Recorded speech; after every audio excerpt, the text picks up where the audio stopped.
Sa unang dalawang pag-ikot nila sa bayan ay kasama niya si Kurt, pero kagaya ng unang sinabi nito ay pinabayaan na siya nitong mag-isa sa pangatlo. Kurt, kinakabahang tura ni Aiza nang akmang isasara na nito ang pinto ng sasakyan. Ano ka ba? Hindi ka naman nerbiyosa at madaling mataranta, di ba? Kaya mo yan. Bago tuluyang isinara ang pinto ay pinisil pa nito ang kanyang pisngi. Hindi niya alam kung nakatulong ang ginawang iyon ni Kurt o sadyang iyon lang ang kanyang hinintay. Any gesture of affection. Nagsimula siyang patakbuhin ang sasakyan nang may ngiti sa mga labi. Ang gaan-gaan ng feeling niya. Nakalayo na siya sa butik hanggang sa binabagtas na niya ang mas malawak na daan na may regular na dumadaang jeep at tricycle. Inikot niya ang roads ng lugar nila. Walang naging hassle sa kanyang pagmamaneho hanggang sa nakabalik na siya sa tapat ng butik. Pero hindi tumigil si Aiza. Binusinahan lang niya ang nakaupo sa gutter na si Kurt at nang kumaway ay gumanti siya ng busina. Padalawang ikot na siya. And she could really tell na kaya na niyang gamitin ang pick-up maging sa pagpasok sa hospital. Hindi na siya umikot pa para sa pangatlo. Pumarada na siya sa harap ng butik.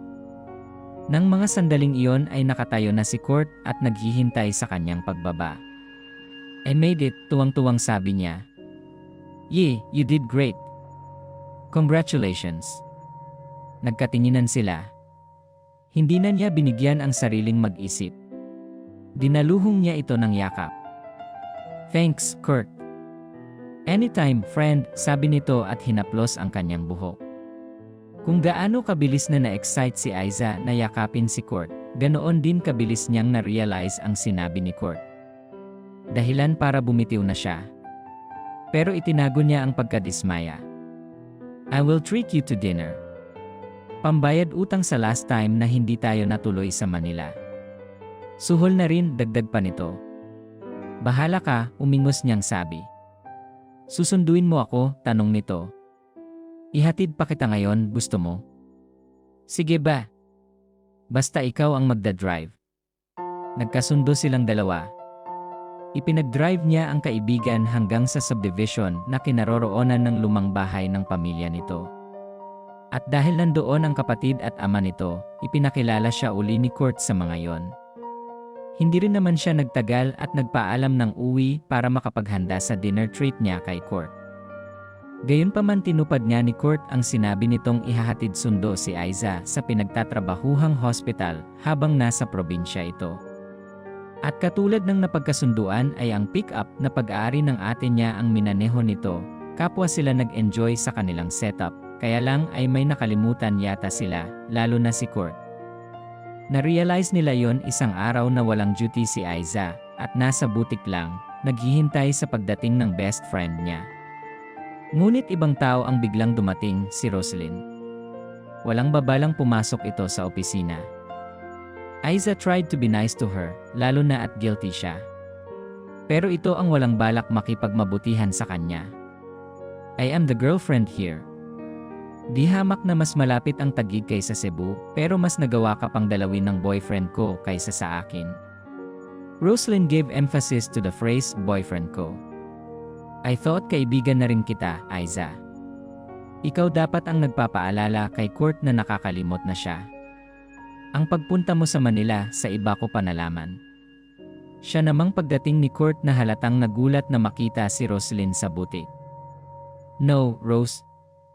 Let me explain. Ganito kasi yon eh. Ikinuwento ni Kurt ang pinag-ugatan ng lahat at kung bakit ito naroroon sa Cebu. I'm sorry, okay. Alam mo namang halos hindi na kami nagkita ni Aiza since we graduated. Biglaan din noong magpunta siya roon, kaya hindi ka na rin namin napuntahan. Si Papa ang nagyaya papunta rito. May mga kailangan siya rito. Sumama rin si Bricks. Kung niyaya kita, I'm sure hindi ka rin pwede. Liar. Si Kurt naman ang hinarap ni Roslyn. Kahit saang anggulo tingnan, hindi kayo nag-try na ipaalam sa akin ang plano nyo. At kahit gaano man ako kabisi, kung nag-try kang magsabi sa akin, I could have found a way to see you. But you never did.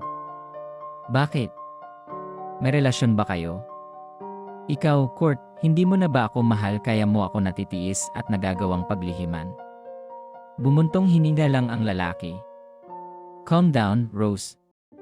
Alam kong pagod ka sa trabaho kaya ka nagkakaganyan. Bakit hindi ka magpahinga muna? Tara, ihahatid kita sa bahay nyo. Kung nakamamatay lang ang tingin, kanina pa humandusay sa sahig sina Kurt at Aiza sa tindi ng pagkakatitig sa kanila ni Roslyn. Huwag niyo akong baliwalain. Baka gusto niyong magwala ako rito, nanlilisik ang mga matang sabi ng babae. Kaya ingat ako sa'yo noon eh. Sa inyong dalawa ni Kurt. Dahil sa sobrang closeness niyo, naisip ko na dapat yata ay hindi muna kita sinagot before graduation. Siguro, si Mickey pa naging boyfriend ko. Kung nagulat si Aiza, lalong nagulat si Kurt sa narinig. Si Mickey. Isang nang-uyam na ngiti ang sumilay sa labi ni Roslyn. Let's just call it quits, Kurt. Kalimutan na natin ang isa't isa. Tumalikod na si Roslyn at dere-deretsong lumabas ng opisina ni Aiza. Narinig pa nila na sinigawan nito si Jonah. Kurt, sundan mo si Rose, nag-aalalang sabi ni Aiza. Ngunit sa halip na sundan, pinili ng binata umupo na lamang sa visitor's chair at nakayukong sinabunutan ang sarili. Hayaan mo siya, sabi nito, quits lang kami. Anong quits? Tiningala siya ni Kurt at saka inabot ang kanyang mga kamay at hinawakan. Matagal na akong may gusto sa'yo, Aiza. Kaya lang, natakot ako na masira ang magandang pagkakaibigan natin kapag nagtapat ako sa'yo. I thought you were the sister I never had kaya pinatay ko ang anumang non-platonic feelings ko para sa'yo. But I remained close to you hanggang sa naumpisahan na ang tuksuhan sa amin ni Roslyn. Naisip ko na mas okay na magka-girlfriend ako para mas makalimot ako sa feelings ko for you. Hindi siya nakaimik. Akala ko nga na wala na eh. Hanggang sa nagpunta ka sa Manila and you met Mickey. Before that, medyo nagkakalabuan na rin talaga kami ni Rose. We always had excuses not to see each other, something na nakasanayan na namin. We never discussed our relationship status until a while ago at sa harap mo pa. And it's a relief when she called it quits a while ago. Kasi alam ko na ready na siya to let go. I just hope maging okay sila ni Mickey. They are a perfect match, I guess. Sa haba ng sinabi ni Kurt ay napangangalang si Aiza. Kung hindi pa pumasok si Jonah ay baka namanhid na siya ng tuluyan. Kurt, ako na ang bahala kay Aiza. Tumango naman si Kurt at laylay ang mga balikat na lumabas. Hindi na nito nahintay ang magiging reaksyon niya. Malamang ay iniisip nito na wala siyang nararamdaman para dito. Hindi totoo iyon, kaya lang ay hindi niya kayang magpakasaya gayong may isang taong nasasaktan. Nilapitan siya ni Jonah para aluin.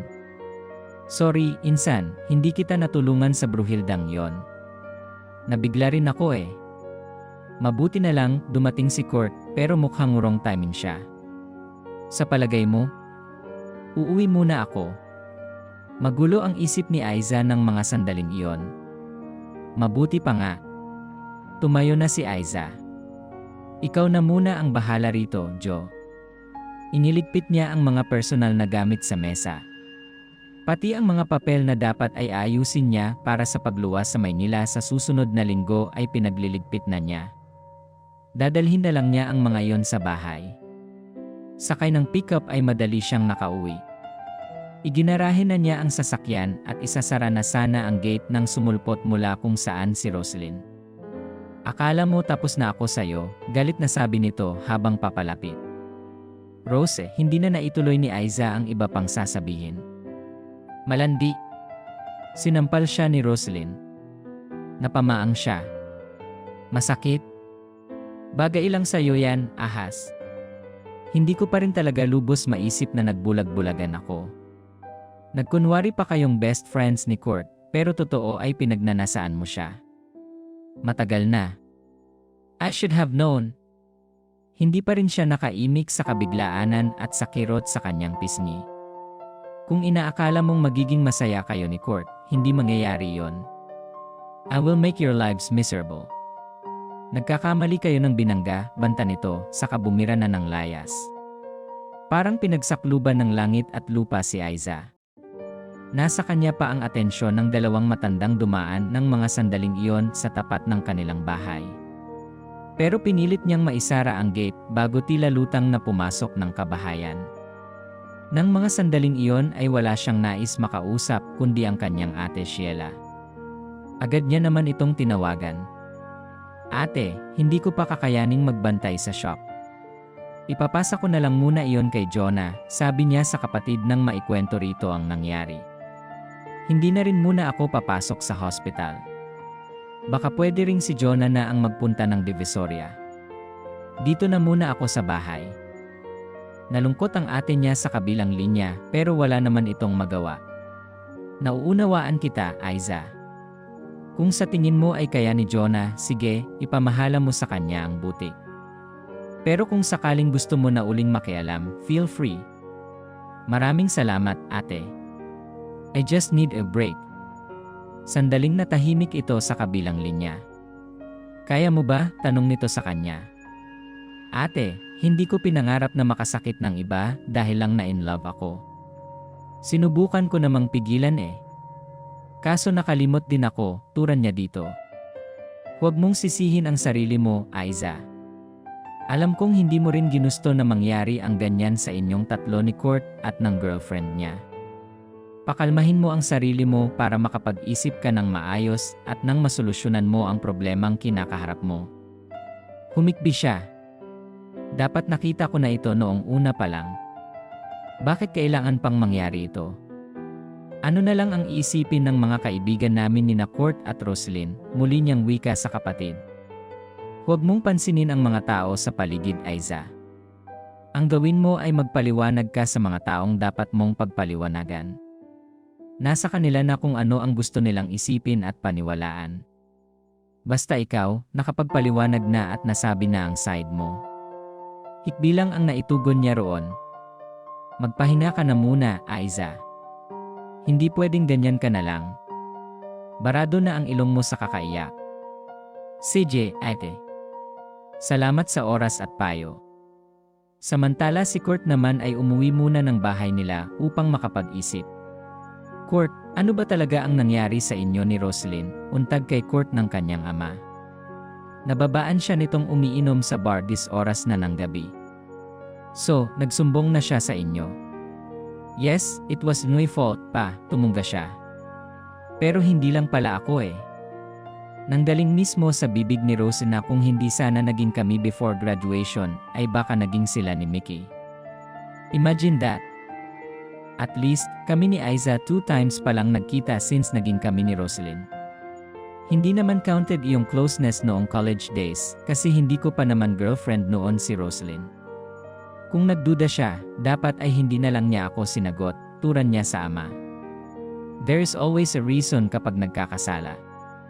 Pero lagi ring may paraan kapag gusto ninyong magkasundo. Baka naman naghahanap lang kayo ng excuse. Hindi ka agad nakatugon si Kurt. Hindi mo kasi dapat kinalimutan na may girlfriend ka. At iyang pagkakaibigan, dapat ay may hangganan yan. Hindi ko sinasabing hindi ako pabor sa pagkakaibigan nyo ni Aiza, pero dapat ay alam nyo kung hanggang saan lang kayo pwede. Kung alam niyong makakaapekto sa relasyon niyo ng girlfriend mo iyong paglabas-labas niyo ni Aiza, dapat ay nag-isip ka na.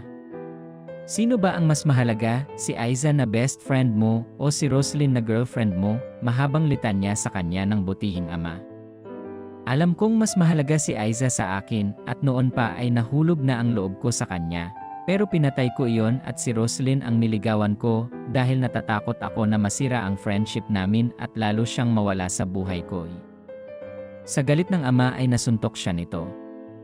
Hindi kita pinalaki ng ganyan para lang manloko ng babae, Kurt. Galit na sambit nito. Masakit pero hindi niya ininda yon. Dapat lang iyon sa kanya. Ayusin mo ang problema mong yan bago bumalik sa Maynila, Kurt. Ako na ang magpapaliwanag sa mama mo kung bakit madedelay ang pag-uwi mo. Makipag-usap ka na lang sa hospital at sabihin mong hindi ka muna makakabalik. Napapailig na sabi nito. Ngunit bago siya nito iniwan ay isang mapangunawang topic sa balikat ang ginawa nito. Napayuko siya, sapo ang ulo. Ang laki kong gago. Nasaktan ko na si Roslyn, nagulo ko pa si Aiza. Ngaling-galing pisikal na kastiguhin ni Kurt ang sarili. Hindi niya makakalimutan ang reaksyon ni Aiza kanina. Baka inisip nito na pinaglaruan lang niya ito at hindi man lang iginalang ang kanilang pagkakaibigan. Mas mahalaga ang kaibigan niya sa kanya. Sigurado siya roon. Bago matulog ay buo na ang kanyang pasya. Magsisimula sila ng panibago ni Aiza. Iwawasto kung anuman ang naging pagkakamali niya noon. Totohanin na niya ang panunuyo rito. Samantala, ano ang plano mo ngayon? Tanong ni Jonah kay Aiza pagdating ng una sa bahay nila kinagabihan. Wala pa ring nabubuong plano si Aiza. Kahit pa nakausap na niya ang kanyang ate, sariwa pa rin sa isip niya ang komprontasyon sa pagitan nila ni Roslyn at ang pagtatapat sa kanya ni Kurt. Hindi ko alam, Joe. Nalilito pa rin ako sa dapat kong gawin. Kakausapin ko ba si Roslyn o hahayaan na lang siya sa gusto niyang isipin? Tutal, totoo naman yon. At si Kurt, paano ko siya haharapin? Dapat ko ba siyang bigyan ng chance o magkukunwari pa rin akong magkaibigan lang kami? Pagtatapat niya dito. Nakakaloka ka, Kasin. Pag-isipan mo ang lahat ng iyan. Hey, that's the trouble with friendship. Buti na lang at hindi kami friends ni Wesley. Napatingin siya sa pinsan. Buti pa kayo na mamayagpag na. Sorry, kung hindi ako maka-join sa kasiyahan mo, ha? Turan niya dito. Naiintindihan ko, syempre. Pero, Aiza, advice lang, ha? Mag-ingat ka kay Roslyn. Pasalamat lang talaga siya na wala ako rito nang magpunta siya kanina. Ayokong makigulo pero kapag nakita kong winawalang hiya ka, papatulan ko talaga siya. Napangiti siya. Talagang handa kang makipag-away para sa akin. Siyempre naman. Pero kung pwede namang hindi, di mas okay. Parang may iba kang iniisip dyan eh. Pinagmasdan siya ni Jonah. Ano ba ang sinasabi ng puso mo, Aiza Jane? Hindi ko alam, sagot niya naman dito.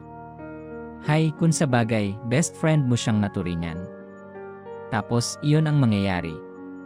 Sayang ang friendship, sayang ang time, pati feelings. Kailangan ko siguro munang lumayo, doon sa lugar na hindi ko maaalala ang pinagsamahan namin at hindi rin ako matutunton ni Roslyn. Gusto ko lang mapag-isa. Saan ka naman pupunta? Bahala na, sagot ni Aiza. Isa lang ang kanyang naisip. Matagal na siyang niyaya ng mga kasamahan sa ospital na sumama sa mga outing, pero dahil may butik na siyang inaasikaso ay palagi siyang tumatanggi. Pero ngayon, gagawin na niya yon. Nang mag-isa. Makalipas ang 2 buwan. Aiza, hanggang kailan ka ba dito sa San Juan? Tanong ni Cindy. Hindi ko pa alam. Depende siguro sa sitwasyon. Ayoko munang maglagi sa amin, sagot ni Aiza sa kaibigan. Ito ang naalala niyang lapitan nang maisip niyang kailangan muna niyang lumayo sa Cebu. At dahil nagkasakit ito noon, nagpasya ang pamilya nito na tumigil na rin si Cindy sa pagbo-volunteer at hintayin na lang ang pag-uwi ng tiyahin na nasa Canada. Ang tiyahin nitong iyon ang may-ari ng resort na kasalukuyang tinutuluyan nila. Enjoy naman ako rito. Okay rin ang kita ko, thanks sa inyo ng pamilya mo, pagpapatuloy niya. Binigyan siya ni Cindy at ng pamilya nito ng trabaho sa resort bilang nurse na in charge sa infirmary. Eksakto kasi na noong dumating siya ay umalis naman ang dating supervisor, kaya si Cindy ang itinalaga ng tita nito na resort owner para okupahin ang naiwang posisyon. Siya naman ang inilagak ng kaibigan sa binakante naman nitong posisyon sa infirmary.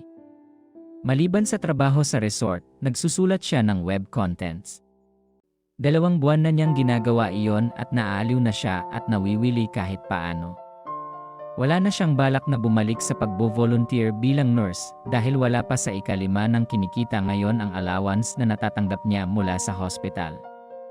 Bakit ba? Sawa ka na ba sa pagmumukha ko? Hindi, loka. Naisip ko lang, bakit hindi ka kumuha ng property rito? Mukhang at home ka naman dito. Nako, saka na siguro. Magulo pa ang utak ko. Ikaw ang bahala. Siya nga pala, darating si Dino at ilang mga kaibigan niya sa isang araw. Ang tinutukoy ni Cindy ay ang nobyo nitong seaman na kabababa lang ng barko. Ipapakilala kita sa kanya at sa mga kaibigan niya nang maaliw ka naman at magkaroon ng bagong friends. Mga single at ready to mingle raw ang marami sa mga kasama niya, pero iyong iba naman ay committed at mayroon pang magsasama ng girlfriend. Walang tiwala sa mga boyfriend.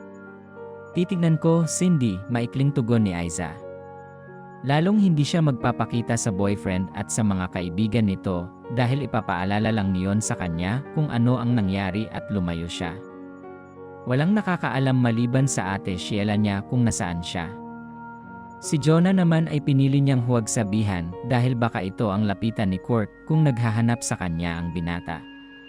Pero duda siya kung hinanap ma siya ni Kurt.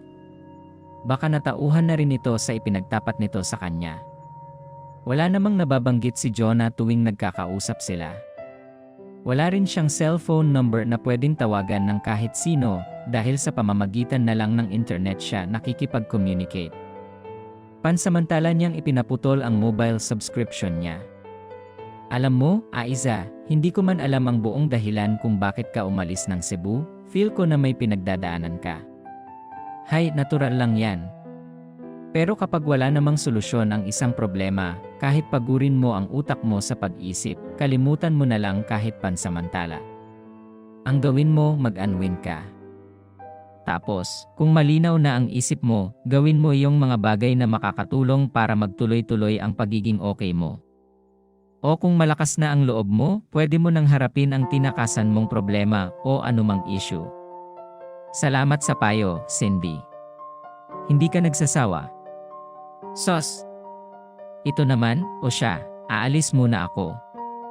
Marami akong bibilhin sa bayan para sa mga preparations. Gusto ko kasi ng special treat kay Dino. Alam mo na, baka biglang maisipang mag-propose noon eh.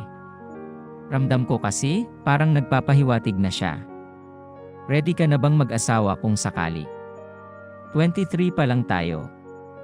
Tanong niya rito, syempre naman, ready na ako. I think Dino is the one at kung palalagpasin ko, baka makawala pa. Manghinayang pa ako at ang the one ay baka maging the one who got away pa. Sagot naman nito na may ngiti sa labi. Good luck kung ganun, I wish you all the best, Sandy. Nang makaalis si Sandy, hindi napigilan ni Aiza na malungkot ng husto. Mabuti pa si Sandy, maliwanag ang tinatahak na landas. Katulad din ni Jonah na nahulog na ng tuluyan kay Wesley, samantalang siya. Ipinilig na lamang ni Aiza ang kanyang ulo. Sa kabilang banda naman, Kurt, Mickey, sama kayo sa outing sa Batangas. Treat ko. Baka kasi ito na ang huling treat ko at magsisettle down na ako, anunsyo ni Dino.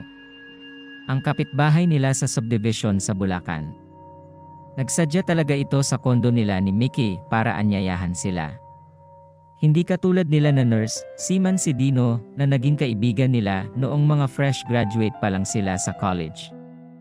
Sila ni Mickey ay nagre-review para sa board exam noon at si Dino naman ay bumibiyahe ng inter-island at umuwi every 3 months hanggang sa nakapasa na sila ni Mickey sa board at si Dino naman ay naging international seafarer na. Kinalabit si Kurt ni Mickey dahil saglit na nawala ang atensyon niya sa pag-uusap nila. Okay lang ba na isama ko si Rose? Ikaw, maikling tugon niya. Pagkatapos ng nangyaring komprontasyon at sumbatan sa Cebu, bumalik si Kurt sa Manila para kausapin si Roselyn at tuluyan ng tapusin ang lahat. Pero hindi na niya nagawa dahil si Mickey na mismo ang nagtapat sa kanya sa tunay na estado nito at ni Roselyn mula nang makabalik ang babae mula sa Cebu. Iyak daw ito ng iyak. Ano pa nga ba ang magagawa niya? Dapat pa nga siyang magpasalamat kay Mickey dahil sinalo nito ang sinaktan niyang babae. Kagad siyang bumalik sa Cebu para sabihin sana kay Aiza ang magandang balita. Pero huli na siya. Umalis si Aiza nang hindi niya alam kung saan nagpunta at maging si Jonah ay hindi rin daw alam kaya nag-aalala na rin ito para sa pinsan. Pagkahatid kay Dino sa ibaba ng kondo, pumasok na rin sila ni Mickey.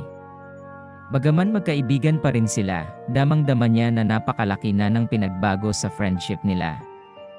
May mga pagkakataon na hindi na sila nag-uusap at tanguan na lang ang naging exchange nila sa hospital at sa condo building. Nasa lobby na sila ng hospital nang mamataan ni Kurt ang isang pamilyar na mukha. Ang dati niyang nobya na si Roselyn. "Hi, Mickey." Nagkunwari ang dalaga na hindi siya nakita. Lumapit ito at niyakap ng mahigpit si Mickey, sabay ismid kay Kurt bagaman nag-hi rin naman. Medyo nailang si Kurt dahil kapit-tuko si Roselyn kay Mickey at hindi naging ganoon sa kanya noon ang babae. "Hi." Bati niya naman dito. "Sige, mauuna na ako sa inyo," biglang paalam niya sa mga ito. "Mabuti at nakapunta ka, babe," narinig pa niyang sabi ni Mickey. "Join ka na lang sa amin ni Kurt at Dino with other friends sa Batangas this weekend." Baka mag-asawa na raw si Dino kaya huling treat na niya ito. "Oh, really? Si Dino? Well, why not? I would not want to miss the opportunity na makabonding siya. Lalo ka na, babe." Puno ng lambing ang tinig ni Roselyn na narinig pa rin ni Kurt kahit medyo malayo na siya. Bumuntong hininga na lang siya. Wala tuloy siyang reaksyon nang batiin siya ng receptionist nilang si Nikki. May nalaman siya tungkol sa babae na minsan ay inamin ni Mickey noong magkausap sila. Si Nikki ang mata ni Roselyn sa hospital. Pakiramdam tuloy niya ay may kinalaman ito kung bakit sumugod si Roselyn sa Cebu nang hindi niya alam. Well, hindi na yon mahalaga sa kanya. Ang nais niyang pagtuunan ng pansin ay kung paano makikita si Aiza bago maglinaw ang paglipad niya papunta sa London. Sa Batangas naman ay busy ang magkaibigan. Nagpatulong si Cindy kay Aiza sa paghahanda ng mga ihahain sa pagdating ng nobyo nito, kaya kahit ayaw sana niyang makihalubilo ay mukhang mapipilitan siya.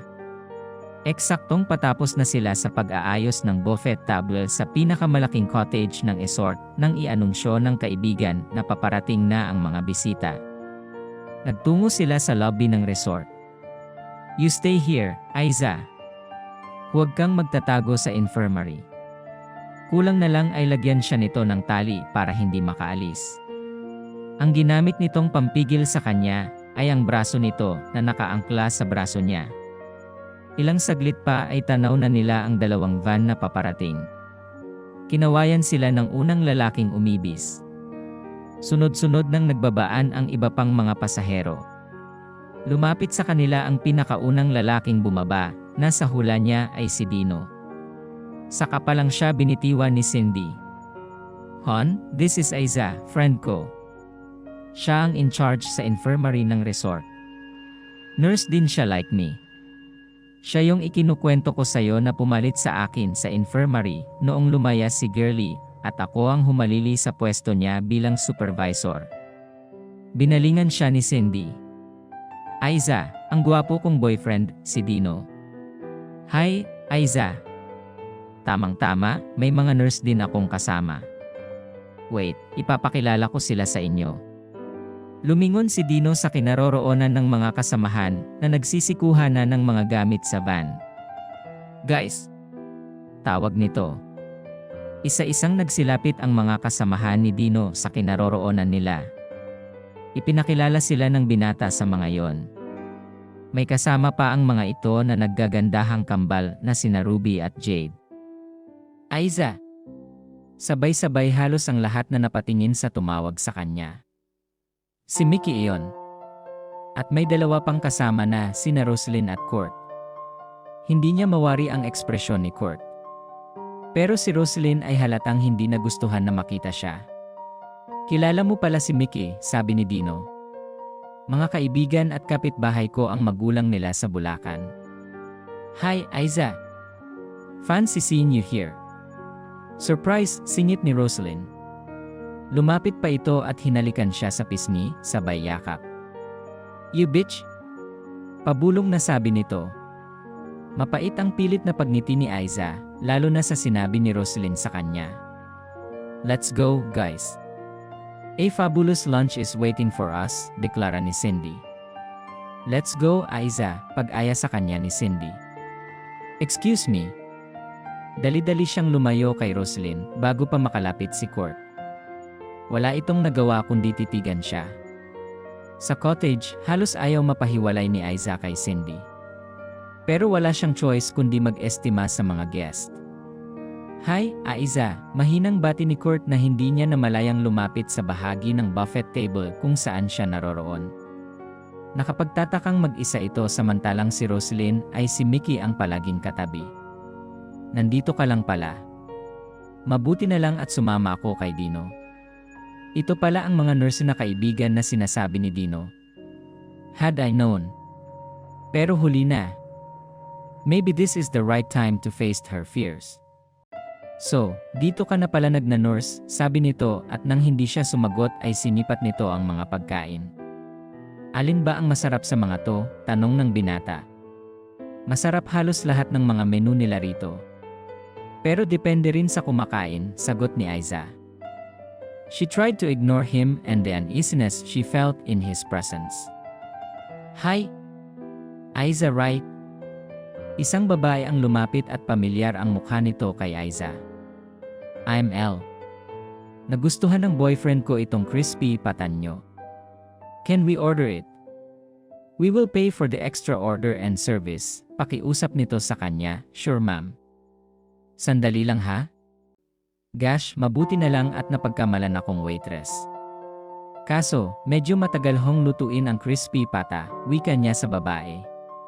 Oh, it's okay, we'll wait for it, papapakin lang naman namin, 2 orders ha, walang anumang sabi nito. Okay, Miss L. Mabait ito kaya hindi nagdalawang isip na magtanong si Aiza, have we met before? Wait, nag-isip siya, sa kanya naalala. I remember. Ikaw yung model para sa pang-teens na La Tecla a few years back, right? Wuham. Maaga kang nawala sa public view, turan niya rito. Yes, nag-retire na ako at nagko-concentrate na lang sa real estate business ng family ko, sagot naman nito, kaya pala. Excuse me, I'll have an extra order of crispy pata too, please, ontag sa kanya ni Court. Sorry, hindi pa rin alam ni Aiza kung paano ito kakausapin. Excuse me, Miss Elha. Irerelay ko lang sa kitchen ang order nyo, excuse me rin, sir, hindi na niya sinulyapan pa ang lalaki. Nagmamadaling nagtungo siya sa kitchen area, may ilang metro ang layo sa kinuhang cottage ni Nadino. Nagkaroon din siya ng pagkakataon para huwag nang bumalik. Magpapaliwanag na lang siya kay Cindy mamaya kung bakit, pero hindi talaga siya pinaligtas ng babae. Ipinasundo pa rin siya nito sa infirmary. Pinagpapalit pa siya ng uniform. Wala siyang choice kundi ang sumunod. Boss pa rin niya ito. At sa totoo lang ay gusto naman talaga niyang makita si Court kahit hindi sila mag-usap. At parang biro pa na sa mesa ni na Court na papwesto si Aiza. Sa tabi pa siya ni Mickey pinaupo. Nasa kaliwa ito ni Roslyn. Napapagitnaan ito ng dalawang lalaki. In short, malayo sila ni Court sa isa't isa. Pero hindi iyon naging hadlang para hindi ito sumulyap sa kanya.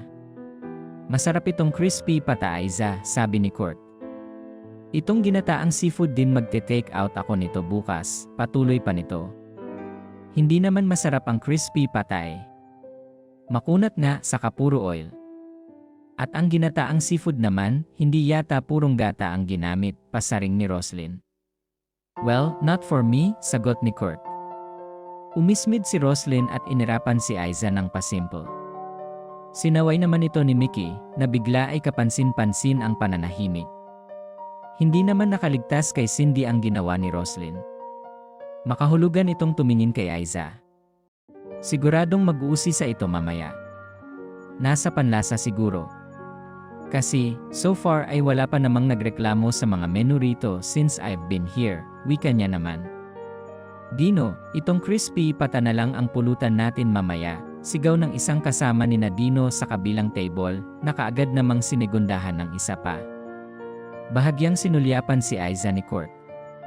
Nakangiti ito. Ayoko na nga. Excuse me. Padaskol na tumayo si Roslyn at nag-walk out. Rose, pagtawag ni Mickey at nagmamadaling tumayo para sundan ang dalaga. Sorry, Aiza, hinging paumanhin nito at saka tumalikod na. My goodness, sabi na lang ni Cindy. Kain na lang ng kain, people. Chillax, pag may time huwag masyadong tense, wika pa nito. Hindi na makapag-focus si Aiza sa kanyang pagkain. Napuno ng katanungan ang isip niya. Bakit si Mickey ang sumunod kay Roslyn? At bakit ang lakas ng loob ni Kurt na magpapansin sa kanya sa harap ni Roslyn? Mga katanungang nakatakdang mabigyan ng kasagutan. Pagkatapos ng lunch ay naiwan siya kasama ng ilang tauhan sa resort na nagliligpit sa cottage. Small world talaga Aiza, sabi ni Kurt na nasa likuran pala niya. Imagine, dito pa tayo nagkita-kita. Well, I guess this is it. Hindi natin pwedeng takbuhan habang buhay ang maraming bagay na hindi nabigyang linaw at natuldukan, pahayag nito. Okay na ako rito, Kurt. Masaya rito, hindi komplikado, tura naman niya rito. Buti ka pa.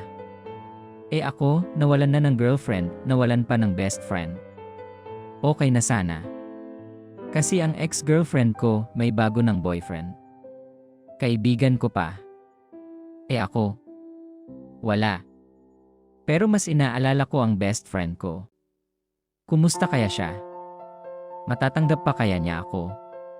Kaso, ayoko ng best friends lang kami. Napasinghap si Aiza sa narinig. Kaso, baka ayaw naman niya. Pero ayoko nang tumigil na lang at magmukmok. Hindi ko malalaman ang sagot kung hindi ako magtatanong. Kurt, tama na. Hindi na niya kaya ang mga sinasabi nito. Dahil masyado niyong nilulunod ang kanyang puso sa tuwa. Kayo na muna rito, paalam niya sa mga kasamang nagliligpit doon. Umalis siya sa cottage at nagtungo sa isang bahagi ng resort na walang gaanong tao. Aiza, pigil ni Kurt sa kamay niya. Hindi na niya napigilan ang sarili. Mangyak-ngiyak na hinarap niya ito. Nagtama ang mga mata nila. Hindi na kailangan ng kung ano-anong paliwanag o salita. Mahigpit nilang niyakap ang isa't isa. Pagkatapos ng mahaba-habang usapan na puno ng drama, katanungan, revelasyon at aminan, dumating na sa punto ng pagdedesisyon sina Aiza at Kurt. Iisa lang ang kanilang napagdesisyonan. Iyon ay ang pagbigyan ang bawat isa na maipakita at maipadama ng malaya ang tunay nilang damdamin sa isa't isa. Nang bumalik sila sa mataong bahagi ng resort, hindi man sweet tingnan, mahahalata ng sino mang makakakita na may kakaiba kina Aiza at Kurt. Pero bilang respeto kina Cindy at Dino na naging paraan para muli silang magkita, bago pa man magtanong ang mga ito ay kinausap na nila ang magkasintahan at nagpaliwanag. Shocking, bulalas ni Cindy. Kaya pala. Pero totoo talaga na ex-girlfriend mo si Roslyn na sinalo naman ng friend mong si Mickey, hindi makapaniwalang tanong ni Cindy. Oo nga, Kurt.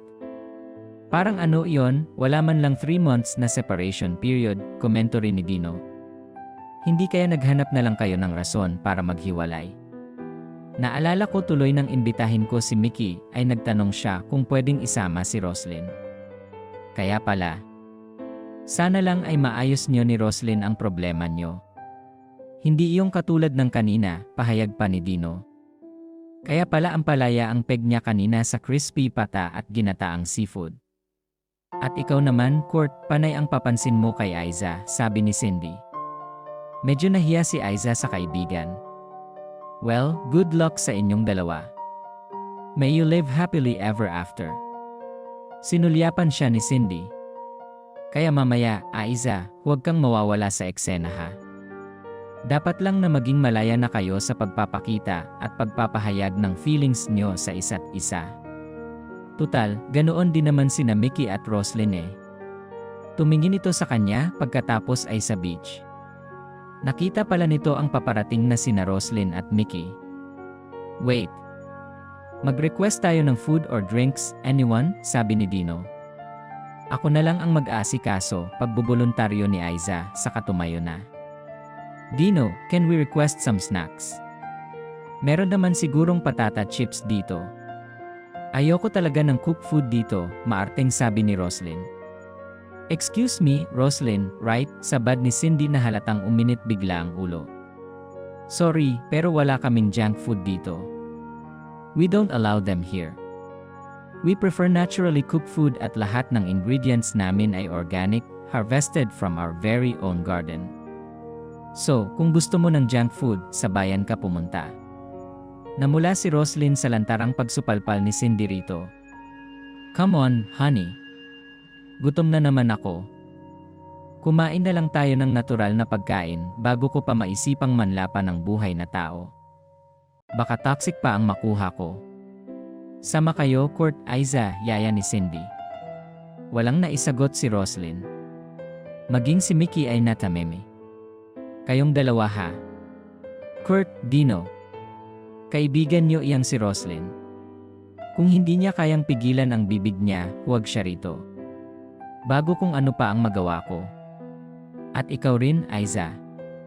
Baka pwede mo siyang kausapin. Huwag niya akong idinadamay sa kagagahan niya. Hindi niya kilala ang binabangga niya. Hinarap din ni Cindy ang nobyo habang papalayo sila. Isa ka pa. Huwag kang basta-basta nagsasama ng guests dito.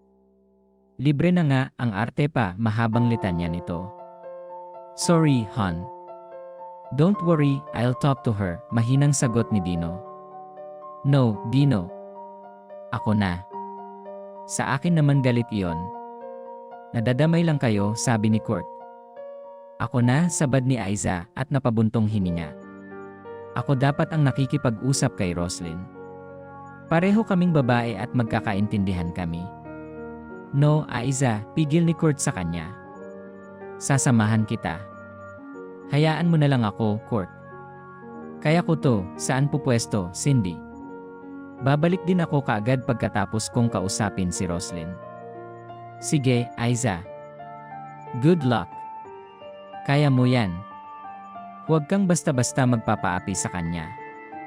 Wala siyang modo. Sobrang arte. Tinanguan niya si Cindy at sa katuluyan nang nagpaalam sa tatlo para bumalik sa pinag-iwanan nila kina Roslyn at Mickey. Nakita naman niya agad ang dalaga na mag-isa na lamang sa bench.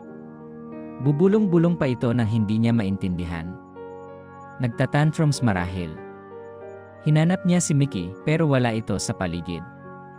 Humugot siya ng malalim ng hininga bago tuluyang lumapit sa babae.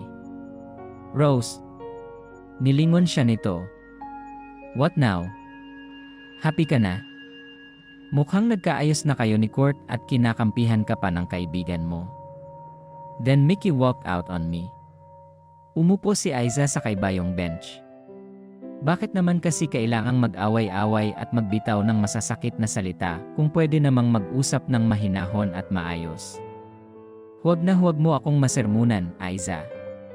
Sabihin mo na ang gusto mong sabihin. Pasalamat ka nga at kinakausap kita ngayon. Rose, kung galit ka sa akin mo sabihin. Huwag mong idinadamay ang resort ng kaibigan ko. Kung may sasabihin ka, sabihin mo sa akin ng diretsyo. Para ano? Para matahimik ka na samantalang ako, miserable pa rin. Never, Aiza. Sinabi ko na sa'yo, nagkamali ka ng binangga. Bakit ba ganyan katindi ang galit mo sa akin, Roslyn? Nagsisimula na rin siyang mainis. Dahil ba kay Kurt? Oh, hindi ba may Mickey ka na? Galing na mismo sa bibig mo na kung hindi naging kayo ni Kurt ay si Mickey sana ang naging nobyo mo. Ngayon na kayo na, bakit hindi ka pa rin masaya? Ni hindi ka man lang yata nalungkot sa paghihiwalay niyo ni Kurt at naging kayo agad ni Mickey. Dinamayan lang ako ni Mickey. Hindi totoo na boyfriend ko siya. Now, do you see him around? Hindi. Dahil naiinis na rin siya sa akin. And this is all your fault. Kung hindi mo inagaw si Kurt, magkakabalikan pa sana kami. Pagkasabi niyon ay tumayo si Roslyn at sinugod siya. Sasampalin na sana siya nito, pero naging maagap siya at nahawakan ang pulsuhan ng kanang kamay nito. Don't you dare, Roslyn, mariing sabi ni Aiza, saka pabalibag na binitawan ang kamay nito. Huwag mong isisi lahat sa akin kung bakit kayo nagkahiwalay ni Kurt. Lalong huwag na huwag mong madadamay ang pagkakaibigan namin dahil lang nagkakaproblema kayo. In the first place, magkaibigan na kami bago pa kayo. Saksi ka rin doon. Pangalawa, kung nagkahiwalay man kayo, may kasalanan ka rin. Isipin mo nga, bakit magtitiyagang sa kaibigan niya na napakalayo sa kanya ang isang lalaki kung nariyan naman ang girlfriend niya? Ask yourself, Roslyn. Bakit hindi ikaw ang pinuntahan ni Kurt? During all those times na gusto niyang magkita o magkasama kayo ay available ka ba? Inaalam mo ba ang sitwasyon niya? O simpleng pangungumusta lang, nagagawa mo ba? Hindi nakasagot si Roslyn. Mapakla siyang ngumiti. Magising ka sana sa katotohanan, Roslyn. Alam kong nabubulagan ka lang. Pero nakikiusap ako. Huwag mong idamay si Cindy at ang resort sa issue. Dahil baka sa susunod ay hindi na ako ang lalapit sa'yo. At baka mamaya ay maibalik sa'yo, yang sinasabi mong nagkamali ka ng binangga, mahabang turan niya dito, bago walang lingong iniwan si Roslyn. Paglinga niya sa paligid ay noon niya napagtantong marami na palang nakatingin sa kanila. Napahiya siya, kaya dumiretso siya sa kanyang inookupang silid at doon naglabas ng emosyon. Hindi rin siya nagtagal sa loob ng silid at lumabas na din dahil may trabaho pa siyang kailangang harapin. Hindi siya bakasyonista sa resort ng tiyahin ni Cindy. Good job, Aiza! Hindi talaga tayo dapat nagpapatalo na lang basta-basta o ni magpasindak man lang. Matuto rin tayong manindak. Niyakap siya ni Cindy. Okay ka lang. Tumango siya. Mas okay nga ang pakiramdam niya. Salamat, Cindy. At pasensya na uli dahil nakagawa pa ako ng eksena dito sa resort. Huwag kang mag-alala. Hindi ka dapat magpaliwanag sa kung sino. Sa akin lang. Sinabihan ko na ang mga tauhan dito. Nakakahiya. Ungot niya pa rin dito. Lilipas din yan. Sa ngayon, samahan mo na lang ako at ihahanda ko ang mga menu for dinner. Kapag nabuwisit ako, lalasunin ko ang Roslyn na yon. Uy, huwag, worried na sabi ni Aiza. Tumawa ito. Nako, ha? As if naman pag-aksayahan ko siya ng oras. Babatukan ko na lang siya ng sinasabi niyang hindi masarap na crispy pata at paliliguan ng sinasabi niyang hindi purong gata ng ginataang seafood. Natawa na lang siya at naging abala na silang dalawa sa pagtulong sa paghahanda ng dinner. Samantala si Dino naman at ang mga bisita nito, kasama na si Kurt, ay nagkakasiyahan sa dagat habang nag-inuman. Hindi nila alam kung ano na ang nangyari kay Roslyn. Inaalala rin ni Aiza si Mickey. Hindi pala talaga boyfriend ni Roslyn ang lalaki. Pero hindi na niya dapat binabother ang sarili sa mga ito. Labas na siya sa problema ng dalawa. Si Kurt na lang ang iintindihin niya. Speaking of Kurt, magkasama ito at si Dino na sumalubong sa kanila nang lumabas sila sa kitchen para magdala ng ilang luto ng pagkain. Hey, bati nito. Ako na ang magdadala, pagboboluntaryo pa ng binata. Medyo namumula na ito. Amoy na rin ang alak. Maraming baon na imported na alak si Dino, sabi kanina ni Cindy. Huwag na. Baka matapon pa, pagpigil ni Aiza sa binata. I want to help, pagpupumilit at hinarang na siya nito ng tuluyan, habang sina Dino at Cindy ay nauna na sa kanila. Ang mabuti pa ay magbanlaw ka na. Magkahalo na ang amoy ng alak at dagat sayo. Ako, mabaho. Ang sabi ko, naghalo na ang amoy ng alak at dagat. Kaya nga. So, mabaho ako. Ang kulit. Oo na, mabaho ka na. Pero guwapo pa rin. At hinawakan pa siya nito sa siko. Parang nag-round naman si Aiza, kaya kamuntik nang tumapon ang dala niyang pagkain. Kurt, ano ba? Sige na, maligo ka na, pagtataboy niya dito. Maliligo ako, pero pwede ba tayong mag-usap mamaya? Iyong tayo lang. Maglakad-lakad tayo sa beach, pabulong na sabi nito na talagang hindi nagpaawat. Pakiramdam niya ay pinanindigan siya ng balahibo sa batok sa pagbulong na ginawa ni Kurt. Labis siyang naapektuhan sa mabining hininga nito sa tainga niya. Oo na, kinakabahang sagot niya. Okay, later. He pinched her cheek at saka pa lang ito umalis. Noon pa lang nakausad si Aiza. Nagmamadali siyang lumakad patungo sa cottage kung saan magdi-dinner. Yun pa rin ang cottage kung saan sila nananghalian kanina. Nagtaka siya kung bakit patay ang ilaw samantalang naroroon na si Cindy. Hindi pa naman ganoon kadilim sa labas, pero dahil sa disenyo ng cottage, ay kailangang buksan ang ilaw sa loob kahit pa sa araw para maliwanag.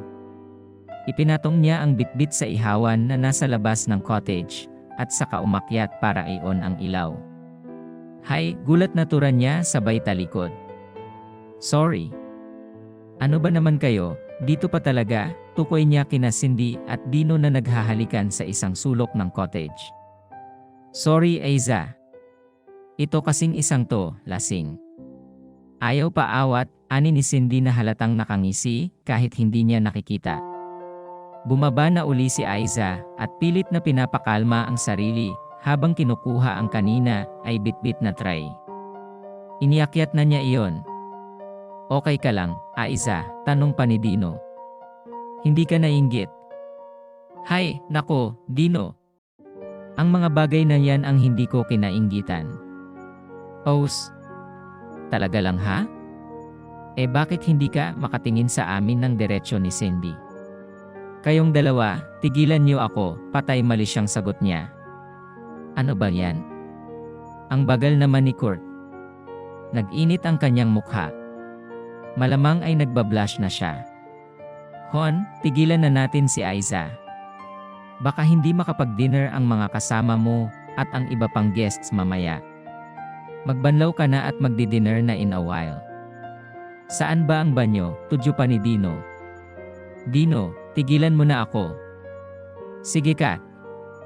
Pagbabanta ng nobya. Okay, nakangising sabi ng lalaki. Hayaan mo, sasabihin ko kay Kurt na mag-double time, Aiza. Tumirik ang mga mata niya. Humirit pa talaga ito ng panunukso. Hay, pagpasensyahan mo na siya, Aiza. Alam mo na, bumabawi lang yan, sabi ni Cindy. Wala yon. Ano? May singsing na ba? Walang binabanggit eh. Ngali-ngali ko na ngang tanungin. Kayo ni Kurt, talaga bang walang improvement? Muli siyang nilukob ng kakaibang pakiramdam. Niyaya niya akong maglakad-lakad mamaya. Kaming dalawa lang daw. Talaga? Haya na sa wakas, mas excited yata si Cindy kaysa kanya. Tinapik lang niya ito sa kamay para tumigil na nang makitang paparating si Roslyn. Nakasuot ito ng two-piece bikini na pinatungan ng see-through na maluwag na polo. Halatang nakainom ito. Maliban sa namumula ay pasuray-suray ang lakad ng babae. That's so nice of you, Aiza, sabi nito sa kanya. Sorry ha? Napaiyak ito sa hagdan pa lang. Tumaas ang kilay ni Aiza. Bigla yatang nag-iba ang timpla ni Roslyn. Pero nanaig ang awa niya rito, tinulungan nila ni Cindy na makaakyat sa cottage ang babae at saka pinahiga sa isang mahabang upuan doon. Magpahinga ka muna, Rose. Mamaya ng kaunti, magdi-dinner na. Thanks, Aiza and Cindy, anas nito na pumikit na. Nagkatinginan sina Aiza at Cindy bago nila iniwan si Roslyn. Kung gaano kasagana ang pagkain sa hapag, ganoon din kasagana ang alak. Pati tuloy si Aiza ay napainom din. At dahil katabi naman niya si Kurt na panay ang chancing sa pasimpleng pag-akbay, paghawak sa kanyang kamay at pagkurot sa kanyang pisngi, hindi na nila naalalang mamamasyal pa pala sila. Nagkakasiyahan ang lahat na halos mga lasing na. Maliban sa kambal na pinauna ng matulog ng kuya ng mga ito na si Ray, na nobyo naman ni Elle. Nag-request pa ng music ang isa sa mga kasama ni Dino. Pero dahil bawal ang maingay sa gabi, dapat kasi ay sa video okay room dahil soundproof doon ay napagkasunduan nilang lumipat. Kaso, maliit ang video okay room para i-accommodate silang halos 8 magkakapareha, kasama na sina Roslyn at Mickey, kaya sa conference hall na lang. Isasara na lang ang mga bintana at hindi lalakasan ng husto ang sounds. Magkakapartner sila na nagsilipat, pero iba yata ang gustong tahaking landas ni Kurt. Naging maagap ito at pasimpleng hinila si Aiza sa nadaanan nilang puno ng niyog. Aiza, sambit nito, saka siya isinandig sa puno. Kahit lasing si Aiza ay aware siya sa nais nitong gawin. Kurt, huwag, ngunit hindi ito nagpapigil. Siniil siya nito ng mariing halik. Napakatindi ng epekto niyon sa kanya at nalasing yata siya ng husto roon. Gustuhin man niyang labanan ang sensasyon ay mas malakas iyon ng dihamak sa kanyang self-control. Hanggang sa namalayan na lang niyang unti-unti na siyang tumutugon sa halik ni Kurt. Napasuklay siya sa buhok nito habang ang mga labi nito ay patuloy sa pag-angkin sa kanyang mga labi. Maya-maya ay bumaba iyon sa kanyang leg habang ang mga kamay nitong nasa baywang niya ay pumasok sa kanyang blusa at hanggang sa ilalim ng bra. Parang binuhusan ng tubig si Aiza at nawala ang kalasingan kaya naitulak niya si Kurt na kamuntik pang matumba. Sorry, Kurt. Tumalilis na siya. Hindi na inalam ni Aiza ang reaksyon ng binata ng iwan niya. Ang mahalaga sa kanya ng mga sandaling iyon ay makalma ang sarili. Lalo pa at papasok siya sa hallway ng mga silid ng mga staff ng resort. Hinamig niya ang sarili. Hindi niya pwedeng iwan na lang si Cindy nang hindi nagpapaalam. Ngunit sa paglabas niya ay hindi niya inaasahan ang makikita. Sina Kurt at Roslyn naghahalikan sa di kalayuan sa kanyang silid. Parang pinagsakluban ng langit at lupa si Aiza. Sinisi niya ang sarili kung bakit naghanap ng iba si Kurt. Pero masama pa rin ang kanyang loob dahil napakabilis naman nitong magpalit. Bagay nga ito at si Roslyn, mahilig maglaro. Masakit ang ulo ni Kurt nang magising kinabukasan. Hindi pamilyar ang silid na kinaroroonan niya. Kumirot ang ulo niya nang maalala na sobra ang nainom niya ng nakaraang gabi. Hiyang-hiya kasi siya sa sarili dahil sa kapangahasang ginawa niya kay Aiza. Dahil sa kalasingan, nagkaroon siya ng lakas ng loob na halikan ito at lumampas pa yata siya.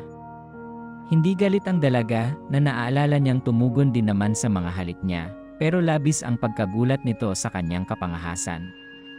Mag-isa siyang nagpunta sa bar pagkatapos ng tagpong iyon. Hindi na siya nakisali sa mga kaibigan na magkakantahan pa. Nilunod niya ang sarili sa alak ng mag-isa. Pero kinaya pa niyang magtanong kung nasaan ang silid ni Aiza na itinuro naman ng isang resort staff na nagmagandang loob pang samahan siya kahit hanggang sa hallway lang. Nakaya siyang alalayan ng staff na natatandaan niyang Angie ang pangalan kahit na maliit itong babae.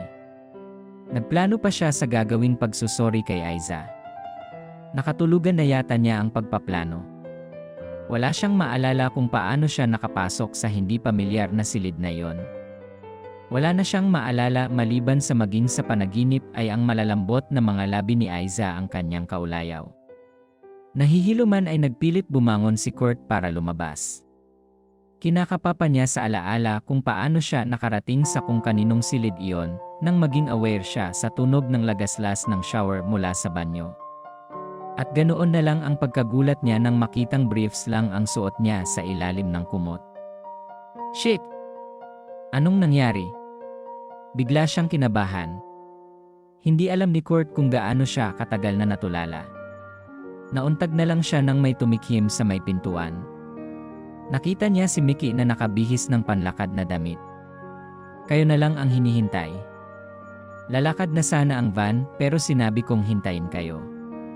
Mickey, anong nangyari? Anong ginawa mo sa akin? Kinabahan siya. Kung ano-ano ang pumapasok sa isip niya. Bakit naka-underwear lang ako? Pabirong binato siya nito ng tuwalyang nakasabit sa hanger. Tado, iniisip mo bang? Hindi naman, pre. Kuwan kasi eh. Ngumiti ng mapait ang kaibigan. Gago nga yata ako. Ang tanga-tanga ko. Nagpagamit ako. Naging mabait ako kahit lantaran nyo na akong niloloko. Sinong-sinong kami? Kayo ni Roslyn. Hindi mo ba matandaan? Ramdam ni Kurt ang biglang pagkirot ng kanyang sentido, kasunod ang tila pamamanhid ng kanyang buong katawan. May mga sinabi pa si Mickey, pero wala ni isang salita na rumehistro sa utak niya. At pagbukas ng banyo, bumungad sa kanya ang kumpirmasyon ng lahat. Nakasuot lang ng underwear si Roslyn. God, what have I done?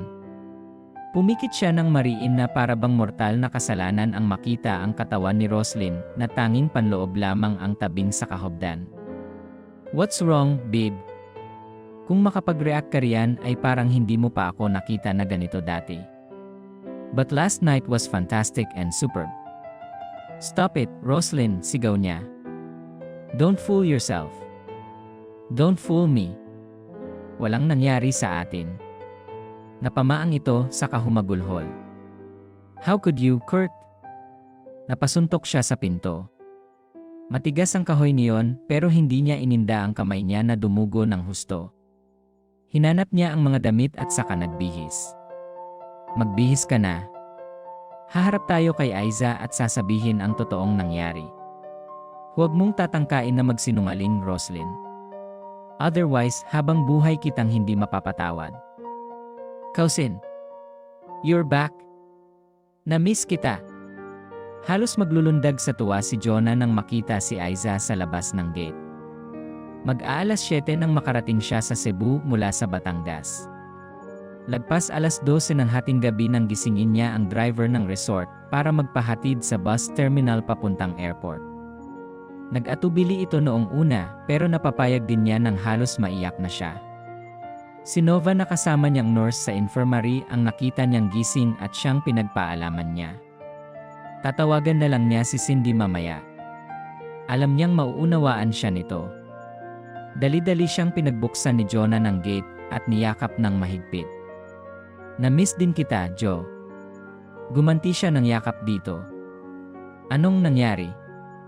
Saang lupalop ka ba nagpunta? Tanong nito sa kanya matapos nilang magyakapan. Hindi ka ba papasok sa butik? Kasi kung magkukwentuhan tayo, baka kulangin ang buong araw, turan niya naman dito. Aiza, cousin, it's Sunday Grande, wika naman nito. Oo nga pala. Kaso, inaantok pa ako, Joe. Pwedeng mamaya na lang, pakiusap niya sa pinsan. Hay, sige na nga. Mukha kang ang haggard. Sige na, dumiretso ka na sa kwarto mo, pagtataboy nito sa kanya. Siya nga pala, Joe. Huwag mong ipagsasabi na andito ako, ha? Kahit kanino, please, pakiusap niya. Kahit pa kay Kurt. Napataas kilay ang pinsan, pero kaagad ding tumango. Matamlay na nagtungo si Aiza sa kwarto. Gamit ang kanyang susi ay binuksan niya yon. Pagkapatong ng bag sa kama ay nahiga kaagad siya at pumikit. Kalimutan mo na ang mga pangit na nangyari, Aiza. Ang isipin mo na lang ay good memories, sabi niya sa sarili. Huminga siya ng malalim. She would get by. At least, si Kurt ang first kiss niya. Hapon na nang magising siya. Kaagad siyang nakaramdam ng pagkalam ng sikmura, kaya nagpunta siya sa kusina. Sinorpresa naman siya ni Jonah ng mga iniluto nitong paborito niyang pagkain, ang Bicol Express at pinangat. Ipinaghain pa siya nito. Kain ka lang ng kain, Aiza, himok nito. Heto, pineapple juice na panulak at leche flan na panghimagas. Ikaw ang nagluto ng lahat ng ito. Sarap komento niya. Kailangan You know, the way to a man's heart is through his stomach, nakangiting sabi nito. Seryoso na ba yan? Si Wesley na nga ba? Muli niyang tanong dito. Seryoso, Aiza. And yes, siya na nga at wala nang iba, sagot naman nito. Wala nang nasabi si Aiza. Pagkatapos kumain ay nakatanggap ng tawag si Aiza galing kay Cindy. Sorry, Cindy, hinging paumanhin niya sa kaibigan. May nangyari na naman, ano? Hanggang kailan ka tatakbo ng tatakbo, Aiza Jane? Alam mo, wala kang mapapalarian kundi pagod. Bakit hindi ka matutong harapin ang problema? May himig panunumbat ng kaibigan sa kabilang linya. Wala namang problema, Cindy. Kailangan ko lang uli ng time para makapagpahinga at makapagbagong simula, turan niya naman dito. Nakakainis ka na, Aiza. Alam mo bang nag-propose na si Dino, natutuwa pang kwento nito. Talaga? Kailan, masigla niya namang tanong.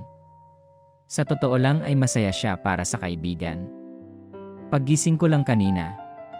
Kasi kagabi, I said goodbye to my virginity na. Nagawa pang humagikik ng bruha sa kabilang linya. Kaya ka nakakainis eh. Wala ka na rito kaninang umaga. Sino ang pagkukwentuhan ko? Sana naman sa kasal namin, huwag kang mawawala ha, ikaw ang maid of honor ko, hirit pa nito. Oo naman, Cindy. Congratulations sa inyo ni Dino, pagsang-ayon niya dito. Pupunta ka talaga? Kahit magiging bisita na naman sina Roslyn at Kurt. Bumuntong hininga siya. Paghahandaan ko ang araw na yan, Cindy. Siguro naman, by then ay okay na ako, pahayag niya dito. Ano na naman ba kasi ang nangyari? Alam mo bang pareho kayong nawalang apat ni na Kurt, Mickey at Roslyn kagabi? Bumuntong hininga siya. Kasalanan ko, Cindy, wika niya dito. Lagi namang ikaw ang may kasalanan eh. Kahit kasalanan ng iba, inaako mo.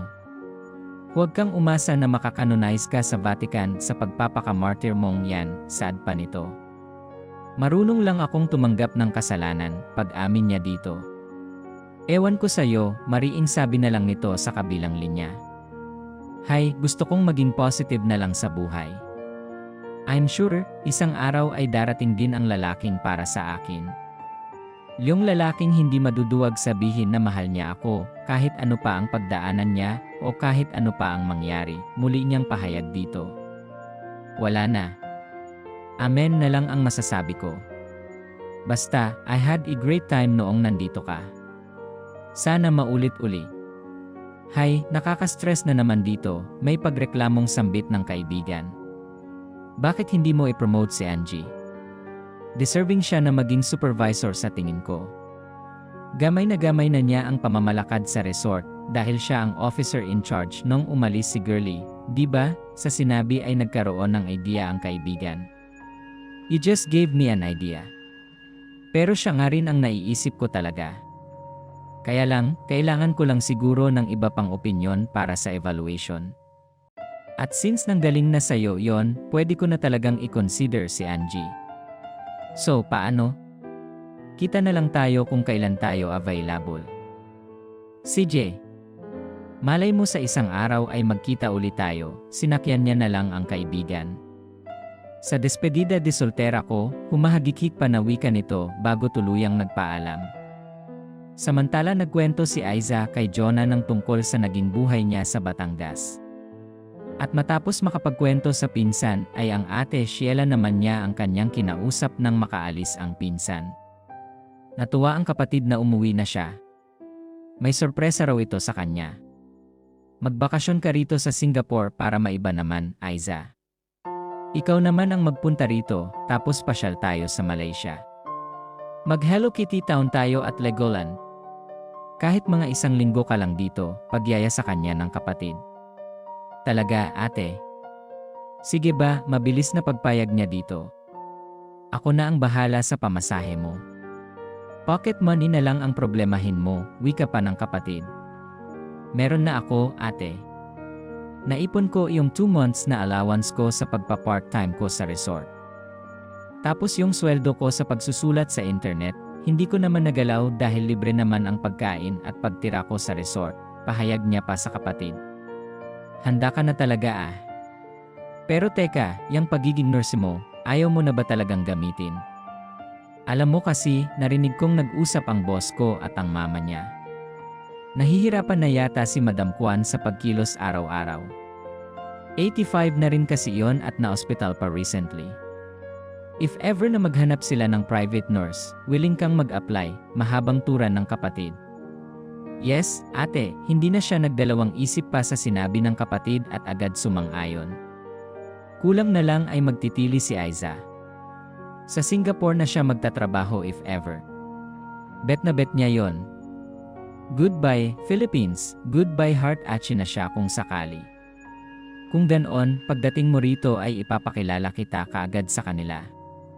Alam naman nila na may kapatid akong nurse dahil nababanggit kita sa kanila. Sa lalong madaling panahon ay nagpabook ang ate niya ng kanyang tiket. Siya naman ay nag-ayos na ng requirements para anytime na hingin ang mga yon ng amo ng ate niya ay may maibibigay siya kaagad. Si Jonah pa lang ang napagsasabihan ni Aiza ng balak niyang pag-alis. Tiwala siyang wala naman itong mapagsasabihan. Kapag sigurado na, saka na lang siya magpapaalam kay Cindy. 1 buwan pa at handa na ang lahat sa pag-alis ni Aiza. Sa kanya tinawagan si Cindy. Nagulat at nagtampo man ito na noon lang siya nagsabi. Excited na rin itong nagkwento na delayed daw ang monthly period nito. Baka raw sa muling pagbaba ni Dino ng barko ay doble na ang celebration, kasal at binyag. Kaya lang, baka hindi na ako maisama ni tita sa Canada, sabi pa nito. Buti ka pa makakapag-Singapore na. May panghihinayang sa boses nito. Pupunta na lang ako sa iyo kung sakaling may chance na makapagbakasyon, pag-alo niya naman dito. 2:00 ng madaling araw ang flight ni Aiza, kaya a-day before ay nasa Manila na siya. Sa pinakamalapit na hotel sa airport siya nag-check-in pagkarating niya roon. Malapit iyon sa Baclaran kaya naisipan niyang magsimba. Nagsindi muna siya ng kandila sa tirikan bago naupo sa 4th row ng mga piyo at nagdasal. Ate Aiza. Nagulat siya at napasulyap sa katabi. Kung hindi lang siya nito tinawag na ate, akalain niyang si Kurt ang kaharap niya. Parang noong teenager din si Kurt ang hitsura ng kapatid nitong si Brix. Brix, medyo kinabahang sabi niya. Sino nang kasama mo? Lumingon ito. Naroroon ang mga magulang nito na nagulat din nang makita siya. Tumabi si Tita Elizabeth sa kanya. This was meant to happen, Aiza. Pupunta kami sa Bicol pagkatapos naming magsimba. Pauwi ka na rin ba? Sumabay ka na sa amin, tura ng butihin ginang. Hindi ho ako uwi, tita. Kuwan magbabakasyon ho ako sa ate ko sa Singapore. Bukas ng madaling araw po ang flight ko, sagot niya naman dito. Did you hear that, Papa? Baling nito sa asawa. Yes, Mama. Buti na lang pala at nakita ka namin dito, kung hindi ay baka magalit sa amin si Kurt, wika nito. Si Kurt wala sa sariling sambit ni Aiza. Bigla siyang nakaramdam ng lungkot. She had trying to be happy lately, kahit pa namimiss niya ang lalaki.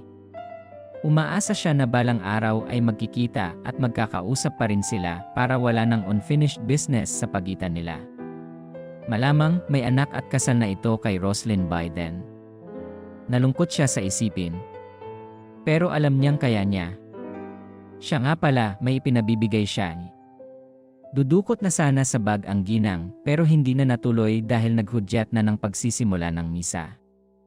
Pagkatapos ng misa, come with us kahit sandali lang, Aiza, will you? Ihahatid ka na lang namin sa kung saan ka man nag-stay later. Hindi na siya nakatanggi sa paanyaya nito. Sige po, tita, pagsang-ayon na lamang niya. Nagsimula at natapos ang misa na medyo distracted si Aiza. Iniisip niya kung bakit eager ang pamilya ni Kurt na makausap siya. Sa isang restaurant sila nagpunta. They had an early dinner and made small talk. Pati love life niya ay inusisa ng mga ito at halatang natuwa nang sabihin niyang 0. Nakahiyaan na lang niya pero nais din sana niyang alamin ang status ni Kurt. Bago umalis ng restaurant ay may ibinigay na bubble envelope si Tita Elizabeth sa kanya. Buksan mo yan kapag nasa Singapore ka na, iha. Please, pakiusap nito. Tumango si Aiza at inihatid na siya ng mga ito sa tinutuluyan niyang hotel. Niyakap siya ng mahigpit ng mag-asawa. Natempt si Aiza na buksan ang envelope. Pero sa huli ay napigilan niya ang sarili. Pagdating sa Singapore ay nagpaalam nga siya kaagad na may gagawin sa kwarto ng ate Sheila niya. Nagtaka man ay pinagbigyan siya ng kapatid. Ati, sigaw niya kapag kwan. Nadatnan siya ng kapatid na umiiyak at tumatawa pagkatapos ay yumakap ng mahigpit dito. Mahal talaga ako ni Kurt, ate. In-explain niya sa video ang lahat. May footage pa siya ng totoong nangyari that night pero nasa London na siya. Okay lang yan, sis. At least, mabibigyan kayo ng time na ma-miss ang isa't isa, oo nga naman. Sanay naman siya na magkahiwalay sila ni Kurt. Pero 2 taon silang hindi magkikita. Napakagatlabi siya. Pinanghawakan na lang niya sinabi nito sa video na have faith. Dahil sa ginawang video ni Kurt para kay Aiza, bago ito tumulak patungong London, nagkaroon ng bagong pag-asa ang relasyon nila. Malayo nga sila sa isa't isa, ngunit nanatili naman ang komunikasyon nila. Sa nakalipas na 2 taon, kung hindi sa Facebook, Viber at Skype sila nagkakausap, nagsusulatan din sila like the old-fashioned way at nagpapadala ng regalo sa isa't isa tuwing may okasyon o pagkakataon. Marami-rami na ring naipong mga sulat, postcards at greeting cards si Aiza, kasama na ang mga regalo ni Kurt sa kanya. Magagastusan pa yata siya sa pag-uwi ng mga yon sa Pilipinas. Pero hindi iyon mahalaga. Lahat ng iyon ay priceless para sa kanya dahil bigay ang mga yon ni Kurt. Kailan ba talaga kasi ang uwi mo? Isang araw ay makulit na tanong ni Aiza sa binata. Nakabook na kasi siya and in 3 days time ay magbabalik bayan na siya. Wala pang schedule eh. Basta, malalaman mo na lang, tugon naman ito habang magkausap sila sa video call. Tulad niya ay private nurse sa London si Kurt. Batang lalaki na 12 years old at may sakit na leukemia ang inaalagaan nito. Samantalang siya ay isang matanda, si Mrs. Kwan, na namatay na noong nakaraang buwan. Sa Cebu ako dediretso pagka-uwi ko. Connecting flight ako, sabi niya. Hindi ka pa ba talaga uwi? Bumusangot siya sa kamera. Gusto mo lang yatang mahalikan eh, tudyo ni Kurt. Halik ka riyan. Pero kung nandito ka sa Singapore, bakit hindi, may kapilyahang sabi niya. Ayaw lang niyang mag-demand kay Kurt. Pero ang gusto sana niya ay sa Singapore ito dumiretso at sabay na lang silang uwi ng Pilipinas. Pasimple pa niyang idinetalye ang flight schedule niya sa pagbabaka sakaling magets nito ang nais niyang ipahiwatig, pero bigo pa rin siya. Is that it there? Tanong ni Kurt. Whatever you want to call it, it doesn't matter. Sa video pa rin tayo nagkakausap and unfortunately ay sa video lang naman natin nakikita ang isa't isa. Napatitig ito sa kanya sa screen. Oh, Aiza. Kung alam mo lang kung gaano kita ka-miss eh. Mumuso siya. Ako rin naman eh. Pero natiis natin ang 2 years, iyong ilang araw o linggo pa kaya. Oo nga, thank you for giving me the chance. Thank you rin for not giving up on me, madamdaming pagtatapat ng binata. Dahil alam ko naman na mahal mo talaga ako noon pa. Natakot ka lang, wika niya naman dito. Stop it, please. Lalo lang kitang nami-miss. Napaiyak na siya ng mga sandaling iyon. Don't cry. Baka ako naman ang mapaiyak niyan, saway nito. Siya nga pala, since hindi tayo pareho nakapunta sa kasal ni na Cindy at Dino, sana raw ay una natin silang bisitahin pag uwi natin. Baka bumalik na sa barko si Dino anytime. Naghihintay lang yata na mabuntis na naman si Cindy sa pangalawa nila, pahayag pa sa kanya nito. Talagang ang dalawang yon kahit kailan. Ganyan din ang sinabi ni Cindy sa akin. Parang iniinggit pa ako ha, turan niya naman. Affected ka naman? Tumaas ang kilay niya. Anong affected? Uy, nagbablash ang ale. Don't worry, hahabol tayo sa kanila. Ilang kids ba ang gusto mo? Hoy, Kurt Javier, umuwi ka muna bago ka magplano ng mga ganyan, ha, saway niya dito. Maigi na ang nagpaplano. Ang motto pa nga ng isang kakilala ko rito ay plan your work and work your plan. Ginaya ni Dino yan. Ako na lang ang hindi, nakangisi pang sabi nito. Ang sabihin mo, mahina ka talaga sa diskarte. Kita mo nga, may feelings ka na pala sa akin noong college tayo pero pinatay mo. Tapos nakipagrelasyon ka pa kay Roslyn. Noon nagkaaminan na tayo, ang bagal mo naman. Nakalayas na ako at lahat sa loob ng 2 buwan, pero wala kang ginawa. Lasing ka lang yata noon, kaya hinalikan mo ako eh. Kita mo nga at na-set up ka pa ni na Roslyn at Mickey. Paano na lang pala kung hindi naglakas loob yung empleyado sa resort na si Angie na sabihin kay Cindy ang nakita niya at ipinacheck ang footage? Oh, di nga ka. Napailing lang si Kurt sa pasaring niya. Hindi ko pa nga asawa, nasermunan na ako. Huwag na lang kaya akong umuwi, seryoso namang sabi ng binata. Hoy! Hindi ka naman mabiro, natatarantang sabi niya, pagkatapos ay na-disconnect na ang linya. Nagkumahog si Aiza na kontakin si Kurt sa Facebook, Viber at Skype.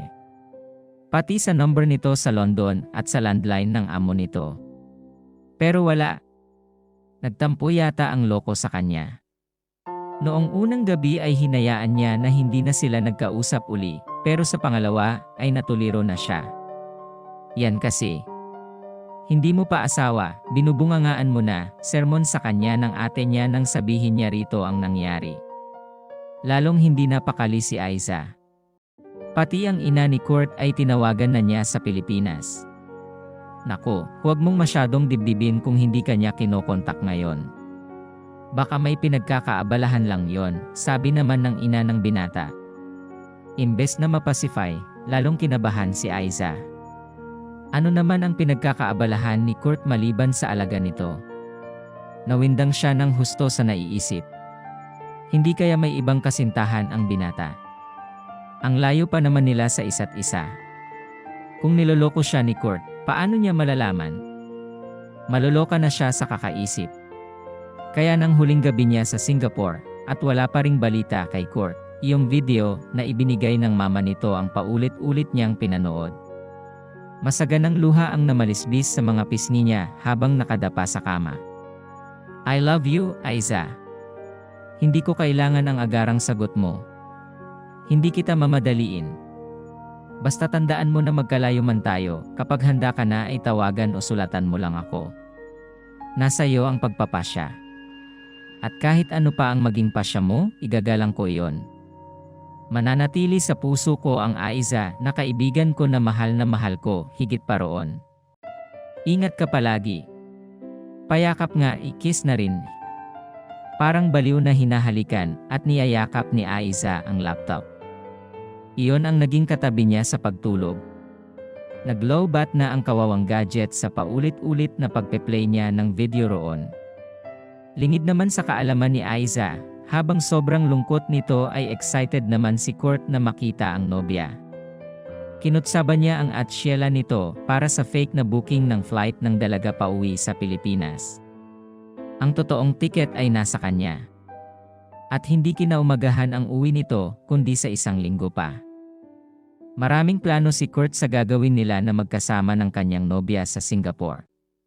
At tinitiyak niya na magtatagumpay ang kanyang plano. Kung hindi, ewan na lang niya.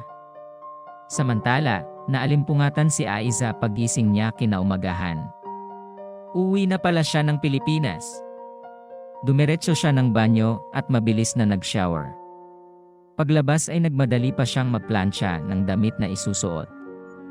Dahil sa pinagdaanan sa loob ng nakaraang 2 araw ay nawala siya sa hulog at hindi na tuloy nakapaghanda. Ni hindi pa nakasara ang maleta niya. Nasa dresser pa rin ang ilang personal na bagay na kanyang dadalhin. Tumakbo siya sa pinto at sumilip doon, saka tumawag. Ate! Patulong ako. Pahinging packaging tape, pasigaw na sambit niya. Pagkasabi niyon ay bumalik siya sa harap ng dresser, saka biglang nagusot ang ilong sa amoy na nasusunog. Napamulagat siya. Mula sa salamin ng dresser ay kitang-kita niya kung paano umusok ng tuluyan ang ibabaw ng kama. Tumakbo siya roon, hindi pala niya na-i-off ang plancha. Mabilis niya iyong binunot sa plug at hinila ang bedsheet, kasama na ang plancha. Nakarinig siya ng pagbagsak. Hindi yun ang plancha dahil nasa ibabaw pa rin yun ng bedsheet na nasa sahig na ngayon. Napatingin siya sa gilid ng kama, parang doon nanggaling ang pagbagsak. At nakita niyang nakataob ang kanyang laptop. Oh no! Kulang na lang ay mapaiyak siya. Dali-daling kinuha ni Aiza ang laptop at ipinatong sa kama. Pagpindot niya sa power button ay hindi iyon gumana. Sunod-sunod siya ng napailing. Napaiyak na siya ng tuluyan. Lord, kung masamang pangitain ito, hindi ko po kaya, sabi niya. Kahit hindi ako makauwi sa Pilipinas, okay lang sa akin. Basta bati na kami ni Kurt. Patawagin niyo na po siya, please. Nasa harap siya ng laptop, nakatalikod sa pinto na iniwan niyang nakabukas para sa atsyela niya. Ang sabi ni Lord, ikaw na raw. Ipapaayos na lang daw ang laptop at papalitan ang bedsheet. Basta yakapin mo lang si Kurt, be his wife and the mother of his children. Sobra ka na niyang na-miss. Mahigit 2 taon din siyang nagtiis eh. Tila namanhid ang pakiramdam ni Aiza sa narinig. Alam niyang si Kurt ang nagsalita, pero hindi maarok ng kanyang isip kung paano nangyari iyon. Parang natatakot siyang lumingon dahil baka imahinasyon lang niya ang lahat dahil sa frustration at kalungkutang pinagdaanan. Talagang hindi mo man lang ako na-miss, untag pa ng binata. Kurt. Tila slow motion ang ginawa niyang paglingon. Totoo nga. Prenteng nakatayo sa pintuan si Kurt habang nakahawak ang isang kamay sa hamba ng pinto. Nakasuot ito ng baby pink plain shirt, blue jeans, rubber shoes, and a big smile on his face. Aiza. Hindi na siya nagdalawang isip pa. Dinaluhong niya ito ng yakap habang umiiyak. Mahigpit din siyang niyakap ni Kurt. Tumatawa ito pero gaya niya ay naiiyak na rin. Halos hindi na nila pakawalan ang isa't isa. Nang maghiwalay sila mula sa pagkakayakap, saka nagtagpo ang kanilang mga mata at tahimik na nag-usap. Ilang saglit pa ay magkahugpong na ang kanilang mga labi at tila walang balak na maghiwalay kung hindi pa sila kinapos ng hininga. Pero saglit lang iyon at muli na naman nilang pinagsaluhan ang isang mainit na halik. Nang maging mapangahas si Kurt ay hindi na natakot si Aiza, sa halip ay napuno ng pananabik ang kanyang dibdib. Habang ang kanyang katawan ay tila inaapoy sa lagnat nang magsimulang lumikot ang mga kamay ng nobyo. Ilang saglit pa ay namalayan na lamang niyang inihihiga na siya ni Kurt sa kama nang hindi inaalis ang mga labi sa kanyang mga labi. Para silang pinaso sa simpleng pagdadaiti ng kanilang mga balat. Tuluyan ng lumagablab ang apoy ng pagnanasa na nabuhay sa kanilang mga damdamin at katawan. Katumbas ng ilang taong pagkawalay sa isa't isa, ay ang walang katumbas na kaligayahan na dulot ng unang beses na pag-angkin ni Kurt kay Aiza. Nasaktan si Aiza, ngunit iyon ang kirot na pumalis ng lahat ng lungkot, pangungulila at panghihinayang sa mga nasayang na oras. Iyon ang kirot na naging kaganapan ng pagmamahalan nilang dalawa. Kurt, babangon na ako. Baka magalit na si ate, sabi ni Aiza, ngunit hindi siya binitiwan ni Kurt. Wala si ate Shi. Namasyal. Bukas pa babalik yon kaya tayo lang ang nandito hanggang bukas, sagot ng binata. Ngunit nagpumilit pa rin siyang makawala mula sa pagkakayakap nito para makasandal sa headboard ng kama at nang ma-interrogate na ito. Tiningnan niya ng masama si Kurt habang kip-kip ang kumot sa dibdib na siyang tanging tumatakip sa kanyang katawan. Silang, mahal. Huwag ka namang masyadong galit. Remember, hindi na ito video call, nakangising sabi nito. Pagkatapos ay nag-iba ito ng pwesto, tumabi sa kanya at pinasandig siya sa dibdib nito. Hindi naman makapagreklamo si Aiza dahil nakontento na siya sa yakap ni Kurt. Iba nga pala talaga kapag magkasama kaysa nag-uusap sa telepono o video call. Pasensya na kung hindi na ako tumawag the past 2 days. I wanted to surprise you, saka inorient ko pa uli iyong pumalit sa akin na nurse ni Penny. Natataranta kasi si Tom. Saka nag-asikaso pa ako ng mga gamit ko at lahat na, paliwanag naman ito. Kontak ako ng kontak, bumaha ang posts ko sa wall mo, pero wala ka ni isang nilike man lang, nakangusong sabi niya, sabay yakap ng mahigpit dito na parang anumang oras ay mawawala o aalis ang binata. Para mas may thrill. Kita mo nga, bumigay ka kaagad, nakangising tugon nito. Loko ka talaga. Pero pananagutan mo naman ako, di ba? Paniniguro niya pa dito. Siyempre naman. Kung gusto mo, dito na tayo magpakasal sa Singapore. Pero mas gusto ko sana sa Pilipinas, mabilis namang tugon nito. Ang bilis mo na ngayon ha. Proposal na ba yan? Pabirong sabi niya pa sa binata. Nakaplano ang lahat, mahal. Kaya wala nang atrasan pa. Kailangan talaga mabilis para sulit, muling tugon nito. Hay, sigaw ni Aiza. Walang babalang kinubabawan siya ni Kurt at pinaghahalikan sa lig, then he greedily claimed her lips. Kurt, anas niya. Inalis na nito ang kumot na kipkip niya. Napasabunot siya sa buhok nito habang mapangahas siyang hinahalikan nito. Tila nabura ang bahagi ng kanilang nakaraan kung saan sila nagkahiwalay. Maihahatid na rin kita sa Cebu ngayon, sabi ni Kurt habang nasa biyahe papunta roon. Isang linggo pagkarating ni Kurt sa Singapore ay nakasama ito ni Aiza, halos araw-gabi sa pamamasyal at pagtulog, saka pa lang sila umuwi sa Pilipinas. Ang lokong nobyo niya ay may plano pala talagang puntahan siya sa Singapore nang sa gayon ay magkasabay silang umuwi pero hindi man lang nagsabi. Kung ano-ano patuloy ang mga tumakbo sa isip niya at nasabi rito. Pagkatapos ng umagang iyon na may nangyari sa kanila, ipinakita nito sa kanya ang itinerary nila, gayon din ang mga pasalubong nito sa kanya. Pagdating sa Pilipinas ay sinundo sila ni Briggs sa airport. 2 araw muna silang nanatili sa bahay ng mga Javier sa Bulacan bago umuwi sa Cebu. Yumakap si Aiza sa nobyo. Sa wakas, naihatid mo na rin ako, tugon naman niya sa binata. At maihahatid pa uli, nakangiting sabi pa ni Kurt, sabay kabig sa kanya para mayakap siya mula sa simpleng pagkakaakbay lang. Hinawakan nito ang kanyang kamay at saka hinalikan yon. Salamat mahal, madamdaming wika nito. Siyempre pa, kinilig na naman si Aiza. Kahit pa may nangyari na sa kanila ni Kurt ng ilang beses, hindi pa rin maalis na kiligin siya rito habang tumatagal na magkasama sila dahil parang na-imagine niya na college pa lang sila at nagsisimula pa lang na maging malapit sa isa't isa at hindi sila basta magkaibigan lang kundi magkaibigang nag-iibigan. Hinarap niya ito dahil gusto niyang mapagmasdan ang mukha nito. You're welcome, Kurt. At salamat din.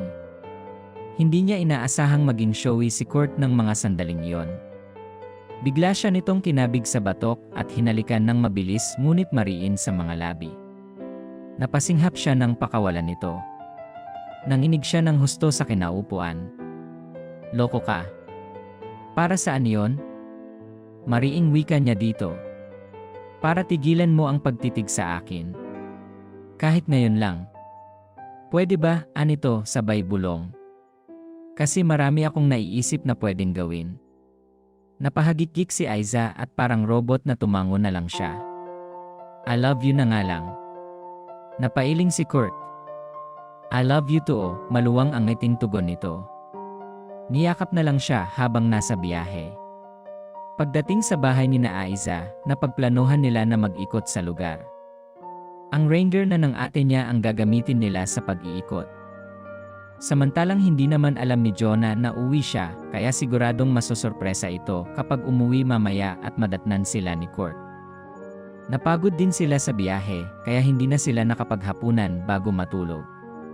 Siniguro lang nila na walang palatandaan na dumating sila para siguradong magugulat ang pinsan niya. Ngunit ilang saglit lang ay naulinigan nila ang ingay sa sala. Sumilip sila sa pinto. Ewan sa'yo. Huwag mo nga ako kulitin, Wes. Iwinaksi ni Jonah ang kamay ng nobyo. Mamamatay ka ba kapag hindi mo yan nagawa? Lagi inyo na lang sinasabing mga lalaki yan. Na kung talagang mahal namin kayo, isuko namin ang bandera namin sa inyo, naiinis na wika ni Jonah sa nobyo. Hindi ko sinabing ganyan. Ito naman. Ang sa akin lang ay kung handa ka na, paliwanag naman ng lalaki.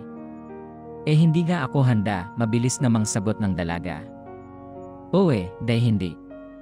Umalis si Wesley sa likuran ni Jonah, pero sinundot naman nito ang nobya sa tagiliran. Hay, napag-ibig si Jonah. Napahiyaw din si Aiza. Ginaya kasi ni Kurt na nasa likuran niya ang ginawa ni Wesley. Nagkatinginan ang dalawa sa labas. Si Aiza naman ay dali-daling isinara ang pinto. Pahamak ka talaga, anyang tinampal sa dibdib ang pigil sa pagtawang si Kurt. Nanggagaya ka pa samantalang lamang na lamang ka na naman. Ni hindi mo nga ako kinulit ng ganyan. Balak ko pa naman sanang paluhurin ka o pagulungin sa sahig sa pagmamakaawa bago ko isuko ang sarili ko sa iyo, nangingiting turan niya dito. Ganoon pala ha? Okay. At ang lokong si Kurt ay nagpagulong-gulong nga sa sahig.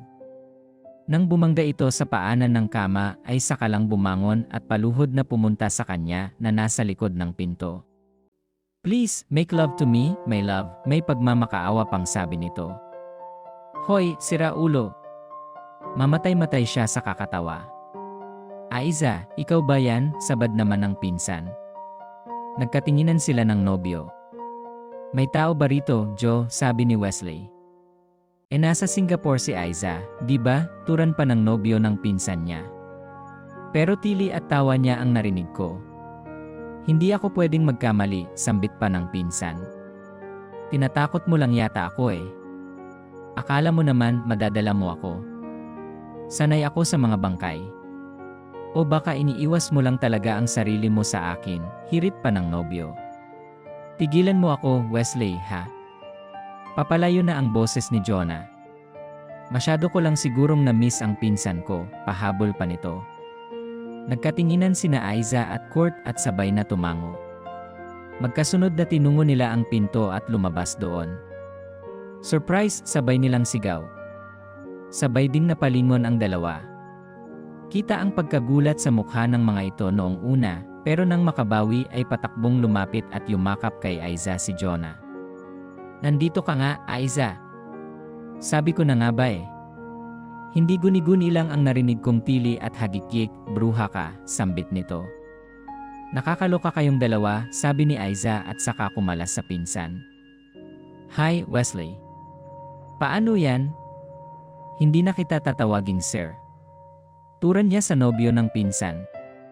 Walang problema, Aiza, nakangiting sabi ng dati niyang clinical instructor. Hoy, Kurt!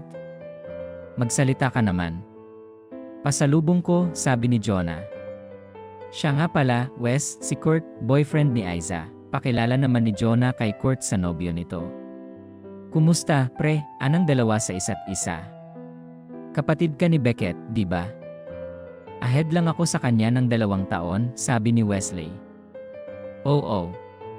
Kapatid ko nga siya, sagot ni Kurt. This calls for celebration, anunsyo ni Jonah. Sa labas naman tayo mag-dinner. I-treat nyo kami, sabi pa nito. Sige ba, pagpayag naman ni Kurt, sabay sulyap sa nobya. Pumayag din si Aiza. Hindi na siya nakaramdam ng pagod mula sa biyahe dahil masaya siyang makita at makasama ang pinsan. Sa isang restaurant sila nagtungo sakay ng pickup na si Kurt ang nag-drive. Oh, may gulay. Talagang hindi na kayo mapipigilan ni Kurt, ani ni Jonah nang maiwan sila sa mesa at ang 2 lalaki ay nagtungo pa talaga sa counter para umorder imbes na maghintay na lang sila. May nakita kasing kakilala si Wesley na nagtatrabaho roon. Well, I wish you the best, dear cousin. Sa wakas, pwede na akong sumunod, pahayag ng pinsan nito. Sira ka talaga, well, hindi mo kailangang magmadali, Joe. Dahil kusang darating ang araw na hindi mo na kailangang pilitin o pigilan ang sarili mo.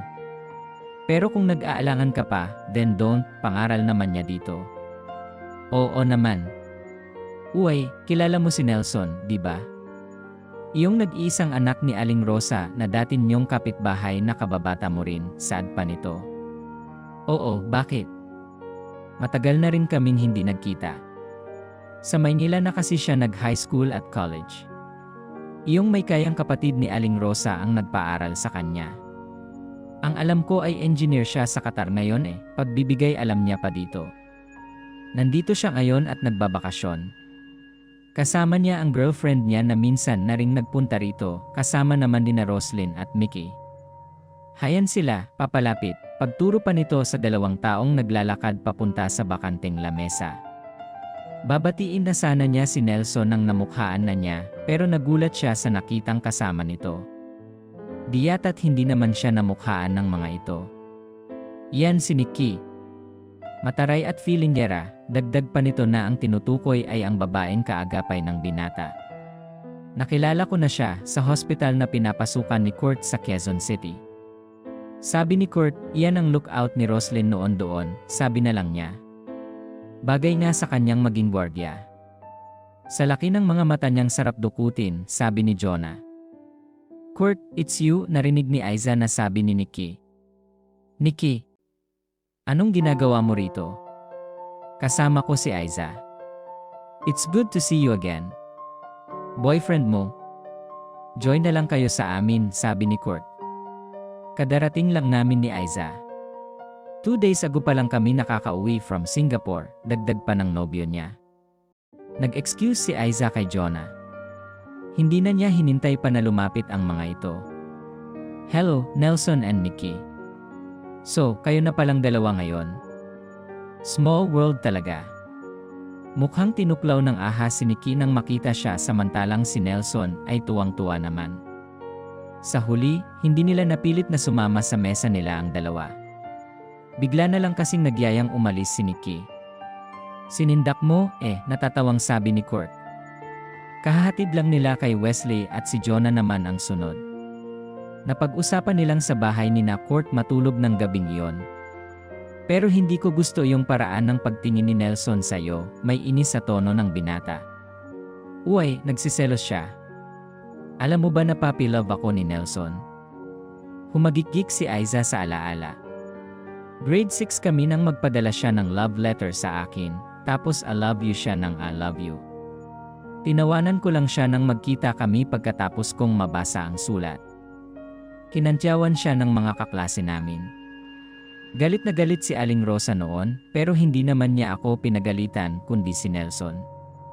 Tapos tumigil siya para sulyapan ang walang kaimik-imik na nobyo. Uy, problema, ontag niya pa dito. Walang ganang sagot nito. Nagsiselos ka, alam ko, biro niya. Hanggang sa makarating sila sa bahay ng mga ito ay walang imik si Kurt. Nanibago tuloy si Aiza rito. Mauna ka nang matulog. May titignan lang ako sa library, sabi nito at iniwan na siya. Sinundan niya ito ng tingin habang may nabuong ideya sa kanyang isip. Naligo siya at nagbihis ng La Tecla lingerie na lacy, iyong plano sana niyang ipang honeymoon kung sakali. Napangiti siya sa isipin. Ibinigay iyon ni Elle noong magkita sila sa Singapore. Ito raw ang model ng naturang design. Isinuot niya iyon at nagtulog-tulugan na. Ilang saglit pa ay pumasok na si Kurt. Naramdaman ni Aiza ang paglundo ng kama at paghaplos nito sa kanyang pisngi. Didilat na sana siya pero bigla naman itong umalis. Sa kanya narinig na pumasok ito sa banyo at nag-shower din. Naririnig pa lang niya ang lagaslas ng tubig at ini-imagine ang nobyo sa loob, tila sinisilihan na si Aiza sa ibabaw ng kama. Para siyang pinarurusahan. Hindi na niya alam ang gagawin kaya bumangon na lamang siya at umupo sa gilid ng kama. Siya namang paglabas ni Kurt sa banyo. Tuwalya lang ang nakatapis sa baywang nito. Nagulat pa ito nang makitang nakaupo siya. Akala ko tulog ka na? Kaswal na tanong nito at nagtungo sa kinaroroonan ng bag na dala nila. May kinuha ito roon. Hindi na siya nagdalawang isip pa na lapitan ito at yakapin mula sa likuran. Sorry na, anya at inihilig ang pisngi sa likod nito. Naramdaman niya ang pagtayo ng tuwid ni Kurt. Nanigas ang muscles nito pero hindi pa siya tapos. Nakatuwaan ko lang naman na ikwento si Nelson kanina kasi ang tagal na nga naming hindi nagkita. But it doesn't mean na interesado ako sa kanya, no? Nakatuwaan ko lang mag-reminisce. Pero ang nasa isip ko talaga na gusto kong ikwento kung hindi ka lang nagtampururot ay iyong tungkol sa first and last love ko noong college. He is the greatest friend and lover. And I can't wait to spend the rest of my life with him. Kahit magkalayo kami ng paulit-ulit, it would still be Kurt, paulit-ulit. Tiningnan niya ito ng mataman. I am yours forever. Sa sinabi niyang iyon ay lumambot na rin ang kalooban ng nagtatampurorot niyang nobyo. Oh, Aiza, sabi nito. Then he cupped her face and passionately kissed her. Siyempre pa, ikinawit niya ang mga kamay sa liig ni Kurt at buong pusong tinugon ang mga halik nito. Muli ay ipinadama nila sa isa't isa ang kanilang pagmamahal na hindi nila natagpuan sa iba. They filled the room with their moans and unending declaration of love. Pagkalipas ng 5 araw sa Cebu, sinadya nila sina Cindy at Dino sa resort ng tiyahin ni Cindy sa Batangas. Ipinasya ng mag-asawa na doon na bumuo ng pamilya. Nalaman nila na ibinigay na pala kay Cindy ng tiyahin ang kalahati ng resort. Hindi na ito magtatrabaho sa hospital at aalagaan na lang daw ang pamilya. Napag-usapan nila sina Roslyn at Mickey. Medyo naawa sila kay Mickey dahil lagi raw itong namomroblema kay Roslyn. Pero sadyang martyr na klase ng asawa si Mickey na head over heels pala talagang in love kay Roslyn kaya nagtitiis daw ito. Napupunan naman daw ng magdadalawang taong gulang na anak ng mga ito ang mga pagkukulang ng asawa. Sa resort nag-overnight sina Aiza at Kurt. Sa wakas ay nakapamasyal din si Aiza sa dalampasigan na naun siya 2 years ago. Pero may spot talaga sila na hindi makalimutan. At binalikan nila yon. Madilim sa bahaging iyon ng resort dahil sa mga mayayabong na puno ng niyog. Ang ilaw na dim naman ay nasa footwalk ilang metro pa ang layo. So, wika ni Kurt nang isandal siya nito sa puno. Ready for a replay. Tumango si Aiza. Matindi talaga ang epekto ni Kurt sa kanya at napapasunod siya nito. Pero hindi katulad ng dati, hindi lasing si Kurt o siya. Kaunting wine over dinner lang ang alak sa kanilang mga katawan.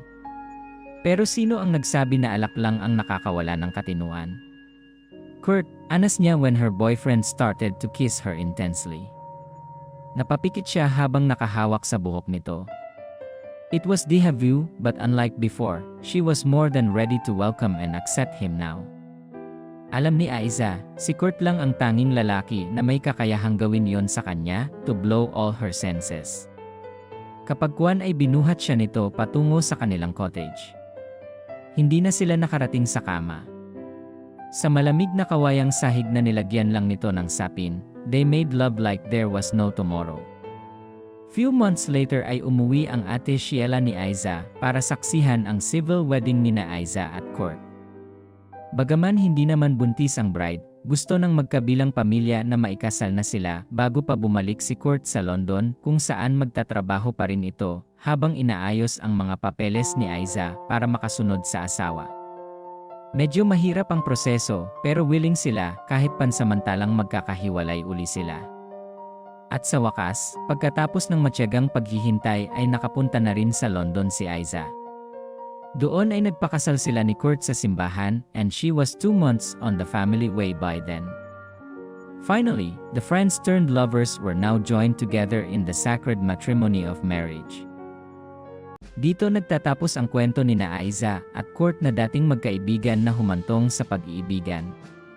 Kung nagandahan kayo sa kwento, please subscribe to my channel. Huwag niyo din kalimutan na mag-iwan ng like at comment. Click niyo na din ang bell para updated kayo sa mga bagong storya na ibabahagi ko. Maraming salamat at happy listening.